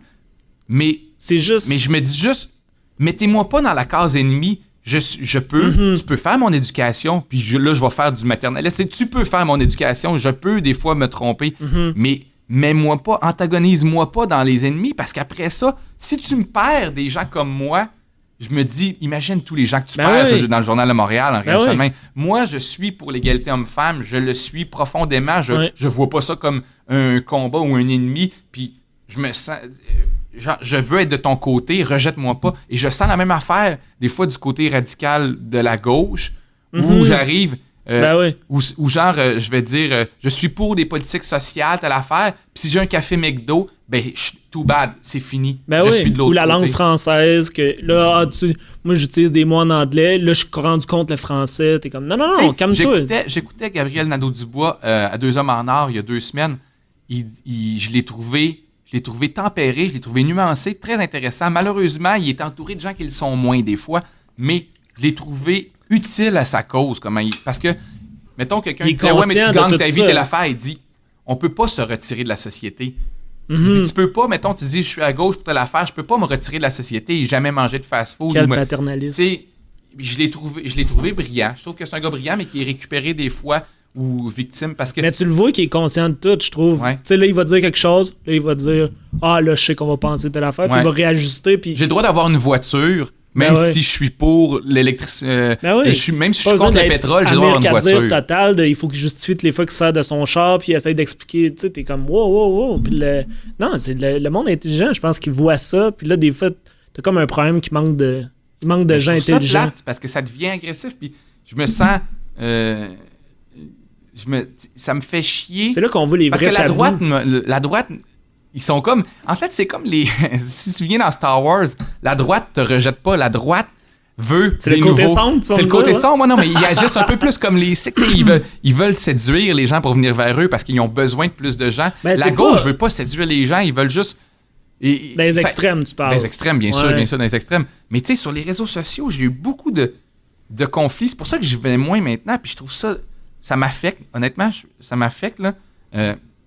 Mais se faire insulter par des gens que tu fais comme « Hey, je voudrais aller dans votre rassemblement, je suis souverainiste. » Pas autant que toi, genre au point d'haïr tous les Canadiens, mais je suis souverainiste, je voterais oui. Comment ça se fait que je voterais oui puis que tu m'envoies chier? Ben oui. Je veux dire, comment tu veux qu'un référendum...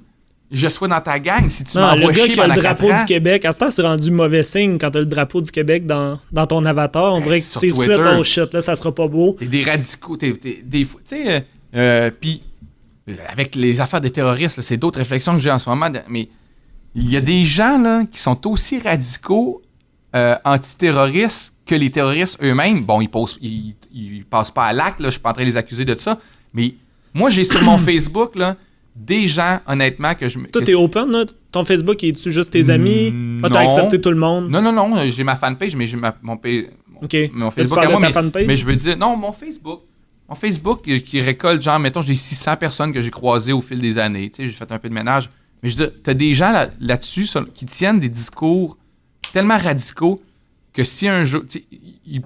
C'est ces gens-là qui s'enrôlent pour la Syrie, mais eux sont de l'autre bord. Mais c'est le même genre de... Ils tiennent le même genre de discours d'être avec nous ou contre nous. Puis des fois, je me dis, c'est les mêmes gens. C'est les mêmes gens. Les radicaux... C'est ce type d'humain-là. Ce type d'humain-là qui passe... Sauf qu'il y en a qui passent à l'acte, puis c'est beaucoup plus déplorable. Là, mais ils cherchent une solution, puis ils sont dans le radicalisme. Ben, c'est que si ton idéal, tu sais, que t'embarques dans la gang à 100%, il est violent, ben là, ça tombe... Si tu vas lancer des roches, si tu vas lancer des pierres sur le Hush Café, pas le Hush Café, mais le Bobby McGee, que le boss était weird. Le boss était weird. Moi, je suis déjà allé quelques fois. Je l'avais trouvé weird. J'ai pas tout suivi l'histoire, mais si t'es allé faire un tag, puis lancer une roche, puis péter ses vitres, t'es t'es quelqu'un de nuisible à la société. T'as de quoi de pas correct, c'est ouais, ça. Le monde... C'est pas la manière de gagner ce combat-là. Mais encore là, ça va être une affaire de clan de...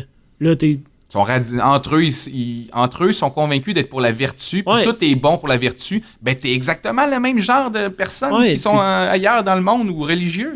Ben oui, non, ça vient épeurant. Ils me font peur aussi, ces gens-là. C'est juste que j'ai la chance d'être un peu plus de leur côté, donc ils s'attaquent pas à moi, mais ils me font peur. Tu sais, sur Victime de la porn, là, c'est des termes que j'utilise, tu sais, que c'est des termes sur lesquels je vais, parce que je sais que je parle à du monde, justement, je peux tomber sur les... Il y en a qui vont dire t'écoutes de la porn, tu fais partie du problème, puis moi je pense que non. D'une certaine manière, oui, mais autant qu'avec ton iPhone t'encourages les sweatshops. Exactement. C'est à peu près ce niveau-là. On est tous coupables d'une certaine façon. Si j'écoute de la porn, puis je vois que la fille a l'air de sortir d'un bunker, puis tu sais, a l'air droguée, je suis pas à l'aise avec ça. Tu sais, il y a de quoi qui de pornographie que non, c'est ça. Puis tu sais, il y en a qui font de l'argent pas pire, puis tu sais, c'est ça que je suis plus à l'aise. Mais tu sais, c'est sûr que là, à un moment donné, tu crées de la demande, puis blablabla, mais il y a comme des nuances que j'ai, mais c'est juste quand ça tombe une affaire de clan, tu sais, là, OK, là, t'es avec nous ou contre nous. Puis là, mais Bobby McGee, c'était une histoire... Les deux côtés étaient wrong, j'avais l'impression. Parce que le gars, il se défend très mal. Ah, le gars, il avait été malhabile, il y a comme une tu disais tantôt, j'aurais pu dire « fuck you », tu sais, féministe. Ouais. Lui, c'est comme s'il a resté de même tout le long. Fait qu'il est comme pas défendable. Non, je pense qu'il boit beaucoup. Puis il a comme, fait qu'il était comme, très mal réagi. T'es dans le Est-ce que la personne... Puis l'autre bord, ben là, tu sais, à un moment donné, t'es comme, combien de mois sur Facebook tu vas quand tu lâches, tu sais, à un moment donné, OK, le point, il est fait. Ça vaut-tu la... Non, mais ça va fermer. Moi, déjà, le gars avait peut-être... de ce que j'avais compris, il avait fait un très mauvais gag. Oui, mais un mauvais gag mais, qui était pas... Tu sais, il était pas sur scène. Non. Mais après ça, tu sais, il y a des employés qui sont sortis pour dire que les conditions de travail... Ce gars-là, il était peut-être instable. Je le connais pas personnellement. Il y avait probablement des choses à se reprocher, ce gars-là. Mais, tu sais, quand j'ai lu les attaques, mettons, de... sale capitaliste, tu sais, puis je fais comme, hey, le Bobby McGee, là, pour être à côté de chez nous, là, c'est dans le show. Café dans Schlaga, là. Ouais, le gars, il sera pas millionnaire de ça, puis il y a des bands, puis, tu sais, je dis, si ce gars-là était rendu le sale capitaliste salaud, je fais comme, malheureusement, fille, là, faut que t'ailles insulter ton père, ta mère, ton frère, faut que t'ailles, va briser des vitres chez ta mère, parce que c'est une sale capitaliste, ta mère, tu sais, je veux dire, rendu là, c'est comme... Tu peux pas cibler des gens et dire t'es le responsable de tout ce qui va mal sur la terre. Là. Mais c'était dur, parce que c'était dur comme situation. Tu peux pas, aussi comme gosse, et c'est sensible, prendre position là-dessus. C'est ça, je trouve weird aussi. C'est un peu comme les Blancs qui parlent de racisme. Tu sais, comme tu disais, les gars, il faut pas qu'ils se victimisent. Non, je me victimise pas non plus là-dedans, c'est clair. Mais on peut t'accuser d'être victimisé facilement. Fait que, tu sais, c'est là que je trouve, à un moment donné... C'est dur de... Je trouve toutes les choses avec le féminisme en ce moment, c'est ce qu'il y a de plus tabou. C'est ce que j'ai le plus peur de parler puis de perdre. Il faut faire attention justement à ces débats. Je l'ai dit trop souvent stériles, mais ces débats stérilisés par des formules choc, que ce soit dans le féminisme, que ce soit en économie ou encore justement le racisme. Tu sais, Eddie King, qui est un humoriste noir, là, j'ai eu des super belles conversations avec lui.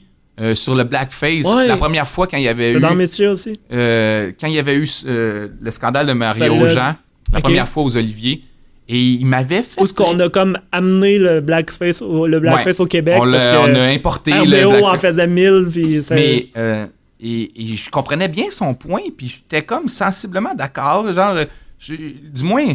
En tout cas... À tête reposée, en se parlant one-on-one, c'était super bien. Je suis convaincu qu'avoir eu cette conversation-là sur des réseaux sociaux, ça l'aurait dérapé, puis aucun des deux aurait accepté des points de l'autre. C'est dans mes sujets que... surtout les trucs de féminisme, master, j'en parle juste one-on-one. Ouais, c'est ça. Avec du monde que je trouve... Peut-être qu'il faut éviter ces conversations-là. C'est impossible. Sur Twitter, l'autre fois, moi, ça a dégénéré. J'étais rendu avec des Européennes qui me traitaient de tous les noms que je connaissais. J'ai juste fait un reply à quelqu'un...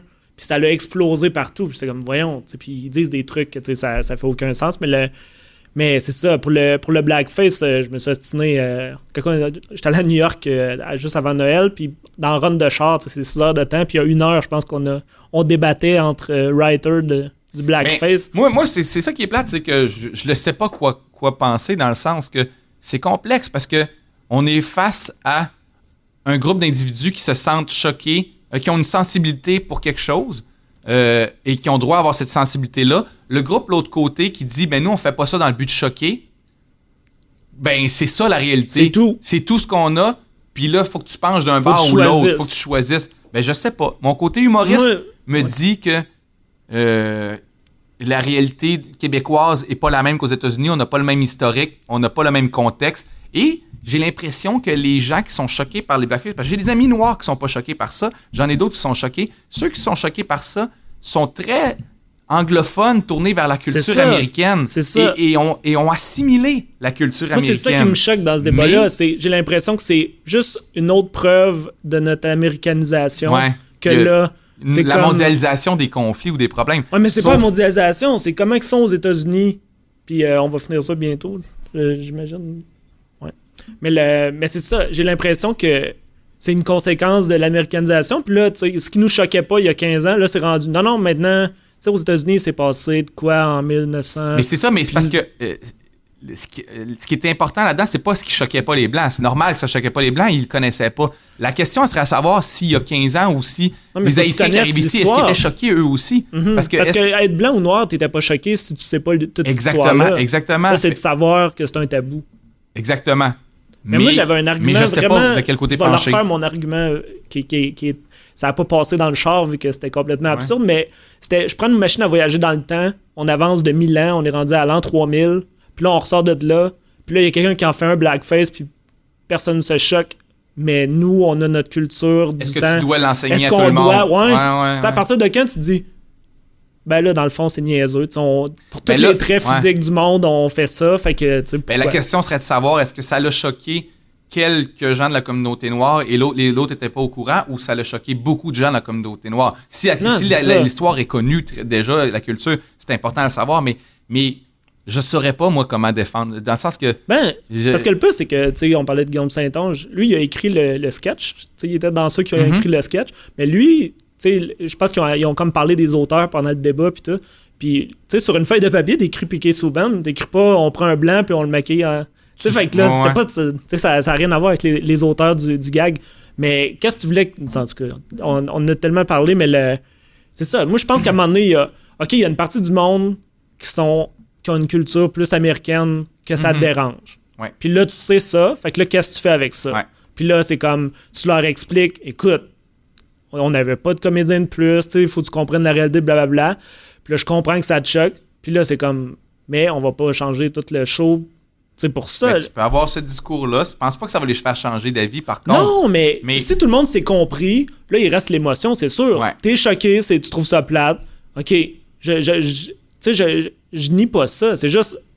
Après, ben là, j'en ferai pas 8 gags de même la prochaine fois. De toute façon, on finit tout par s'auto-censurer. C'est parce que pour moi, de toute façon, ce que j'aurais pas à vivre avec ça, parce que moi, un gag dit quelque chose. Dans le sens que je vais me servir de quelque chose pour dire de quoi. La parodie, je trouve ça plate. Dans le sens que un sketch comme ça, il aurait pu pas être là, je m'en fous. C'est pas comme si on combattait quelque chose. Non, mais moi, c'est juste le geste. Tu dis, OK, on va enlever Piqué Souban de l'affaire. C'est facile, mais là, t'es comme... Là, t'as pas fait ta job. Ben, tu choisis dans le sens que, comme je te dis, là, moi, je sais pas encore, là, j'ai pas une position tranchée là-dessus, mais tu peux prendre un acteur noir pour le parodier. C'est sûr que ça va être moins drôle si tu le prends comme ça, parce un acteur noir ça enlève juste pour ça. Tu sais, je veux dire, si c'est un Chinois, tu le feras pas.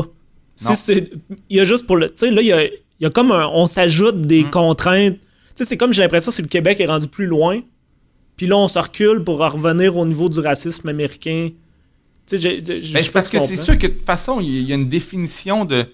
Tu sais, pour moi, c'est sûr que là, comme tu as dit, je pense des deux côtés, mais un blackface, c'est pas le fait de se peinturer la face en noir. C'est pas ça un blackface. Faut que tu ailles le cannibale style. Exactement, c'est de dépeindre de manière globale les noirs. Exactement, c'est de ridiculiser l'ethnie à travers ça. Se déguiser. Tu sais, sinon, on dit se peindre en noir. S'il y avait un méga maquillage, tu sais, mettons... avec les grosses lèvres rouges. Non, mais dans le bye-bye, là, quand il y avait eu Grégory Charles, qui était un maquillage, là, qui, ça vaut genre 8000$ le maquillage, là, puis il y a une prothèse, puis tout, puis c'est Grégory Charles, c'est un acteur blanc déguisé en Grégory Charles. C'est-tu un blackface, tu sais? T'es même pas capable de savoir que c'est un blanc en dessous de ça, tellement que c'est efficace. Ben oui. Puis ça dépeint. Je sais pas. Non, c'est une question de temps avant que ça arrive. Je sais juste que j'ai assez de maturité maintenant pour pas me prononcer exactement sur... C'est trop sensible. Trop sensible. Mais déplorable. Déplorable qu'on puisse pas en parler parce que t'as des réactions épidermiques ridicules du côté des Blancs. C'est bizarre, là, parler en des termes comme ça, mais t'as des gens qui vont réduire, ridiculiser ce qui est arrivé et le racisme dont les Noirs sont encore victimes au Québec. Il y en a, là, sont victimes de racisme économique et social. Et de l'autre côté aussi, certains chroniqueurs noirs qui cherchent juste du trouble. Dont ça, une en particulier qu'on dit... les lobbies, en général, c'est ça le problème. S'il dit que c'est pas si pire, ben là, ils servent plus à rien. Fait qu'ils diront jamais que c'est pas si pire, il faut que... combattre. Fait que dès que ça tombe, le lobby, ça vient niaiseux. Mais là, j'imagine, ça commence à faire longtemps. T'as-tu des trucs... je sais pas si Formule Talk Show, t'as-tu des trucs que tu veux plugger? Ah non, c'est comme intemporel, ça. Fait que, ouais, c'est ça. Je sais même pas quand je vais le publier. Tu disais tantôt, on était dimanche, dès que je me dépêche. Viens me voir en show. Ouais. T'en fais-tu des fois des shows? Je fais peu de shows à titre... uniquement, moi, sur scène, j'en fais pas encore parce que je suis encore en rodage et en écriture pour mon one-man show. Mais sinon, la formule qu'on fait, c'est 2 humoristes. C'est moi et Simon Gouache. Ça s'appelle le programme double. On a en 2015, on a déjà une quinzaine de dates et on va peut-être se rendre à 25. On fait chacun 45 minutes sur scène et ça nous sert de tremplin et de rodage pour chacun éventuellement sortir notre one-man show. Ouais. Fait que ça, vous vous promenez? On se promène, oui. On a fait déjà, tu sais, on est allé à Québec, on est allé à Drummond. Je voulais te parler d'Abitibi. Tu y vas quand même, tu commences à y aller souvent? On dirait que l'Abitibi, je suis allé régulièrement, ouais. Ouais, il me semble que je t'ai pas tout le temps que t'es à Val-d'Or. Je pense que je suis allé peut-être 7-8 fois en show en Abitibi. T'aimes ça? Le monde est-tu fin? Ben oui, mais ça ressemble beaucoup comme ambiance au Saguenay. Ben, quand je suis arrivé à Montréal, je suis venu de chummer avec un gars du Saguenay, justement, puis j'avais l'impression que c'est ça. C'est deux religions. Disons que c'est un peu plus éloigné, l'Abitibi, là, c'est un peu plus isolé, mais quand même, ça se ressemble beaucoup. J'ai la même vision du Saguenay. Non, mais c'est c'est moins loin de Québec? Ouais, c'est moins loin. Tu sais, t'es à 1h30 de Québec. C'est 1h30, je pensais que c'était 3-4 heures. T'es moins... tu peux pas... L'Abitibi, là, je veux dire, il y a rien, là, on va se le dire. Là. Si tu vas à Montréal, c'est ça. Tu vas à Val-d'Or, au Rouen, puis c'est tout, là, mais... Mais non, c'est le fun d'aller là-bas, parce que le public... tu sais, le public de Montréal est différent. Tout le monde dit que c'est une bonne crowd, mais c'est ça. Vous êtes des stars. Québec aussi est le fun aussi. Ben, pas à mon niveau, on n'est pas des stars, mais c'est un public qui est plus généreux en région. Ils sont plus contents, ils sont conscients de l'effort que tu as fait ou du temps que tu as pris pour venir les voir, fait que... C'est un genre de contexte d'infériorité. C'est comme, le monde de la ville. Ben, moi c'est parce que j'étais là, puis on dirait que c'est comme, wow, tu sais, ils viennent nous voir. On dirait que t'es comme, wouh. Ben, j'aimerais mieux croire que c'est plus de la politesse puis bien nous recevoir que d'un complexe d'infériorité. Là. mais non, ils sont contents. C'est comme de la visite. On est de la visite. Tandis qu'à Québec, non. Québec, c'est bien aussi. Mais Montréal, c'est sûr qu'ils te prennent un peu plus pour acquis. C'est une sortie. Totalement. Ben, en plus, c'est qu'il y a du monde plus big autour. Ouais. Moi, je me souviens, je compte tant la même histoire, mais la première fois que je suis venu à Montréal, ben, moi, juste la première semaine, j'ai croisé Kevin Parent. Puis j'étais comme, man, c'était Kevin Parent. Puis là, j'étais comme, ouh, mais là, après, tu le vois, tu vois plein de monde tout le temps. Fait que ça vient comme, t'es comme... Si tu traînes aux bonnes places, c'est vrai que tu vas plus en voir, mais l'offre est tellement grande. L'offre est grande à Montréal. C'est moins spécial aller voir un show à Montréal. Fait que c'est ça. Fait que t'as ton show avec Simon Gouache. Vous avez pas de... T'as ton site? T'as-tu louité.com? C'est comme mon site, louité.ca, qui est marqué en construction depuis un an. OK, je pensais que t'avais pas renouvelé ton domaine. Non, c'est sur Facebook ça se passe? Ouais, mais quand tu vas sur louité.ca, ça va te donner le lien de ma page Facebook puis de mon Twitter. Puis c'est là que tu vas être au courant de tout. Plus sur Facebook, parce que Twitter, c'est moins... c'est moins publicitaire, c'est moins efficace pour vendre. C'est chiant parce que j'aurais un rant de 8 heures à faire sur Facebook, le fait que la page, l'algorithme, il change tout le temps. Ouais, je comprends pas grand-chose à ça. Ben, c'est que c'est de moins en moins important, tu passes de moins en moins dans le timeline, puis les veulent tu payes, là, ils doivent tout le temps te gosser. Là. Donner $6 mais oui, pour... dès qu'une publication va très bien. J'ai déjà essayé une fois pour voir c'est quoi que ça donnait, là, mais j'ai jamais mis... tu sais, je suis pas en production, j'ai rien à vendre, fait que ça me donne pas grand-chose. Mais dès que les humoristes ou une compagnie a de quoi à vendre, ils commanditent ses publications, puis il y a rien de mal là-dedans, puis ça peut être efficace, ça rejoint beaucoup de gens. C'est pas différent d'un panneau publicitaire ou une pub à télé. T'sais. Non, c'est ça, c'est juste qu'avant, c'était pas comme ça. Ouais. Fait que là, c'est comme frustrant. Moi, je me souviens, j'avais genre 200 likes, j'avais plus de visibilité que quand j'en ai eu 1000. Tu sais, il y a comme un... Tu sais, puis t'es en compétition avec le Rolling Stone, ça vient. Mais c'est un peu futile de chialer contre Facebook, dans le sens que il oblige personne à rien. C'est un site ça va être là pour toujours. Ouais, c'est ça. Mais c'est pour ça que j'essaie tant de voir s'il peut y avoir un concurrent qui serait plus. Mais Twitter, justement, c'est encore. Le monde est voué. Ben, c'est que tu vas passer dans leur timeline. Ben, s'ils sont là régulièrement. C'est ça. Mais c'est Facebook, parce que c'est plus. C'est comme genre, t'es là, faut que tu sois exactement là au moment où tu écris quelque chose sur Twitter. Moi, c'est ça que je me demande des fois si on est juste. On peut voir les vues maintenant. On fait juste aller écrire sur Twitter, il n'y a plus personne qui le lit. Moi, j'ai 17 000 fans, 17 000 abonnés sur Twitter, genre. Ce qui est pas dans les. C'est bien, là, c'est honnête. Je pensais que t'en avais genre 4-5 000. Non, j'en ai 17 000. Puis quand je fais une publication qui est relativement bien retweetée, puis tout, là, maintenant on peut voir les vues, là, ça va être genre 1000 vues.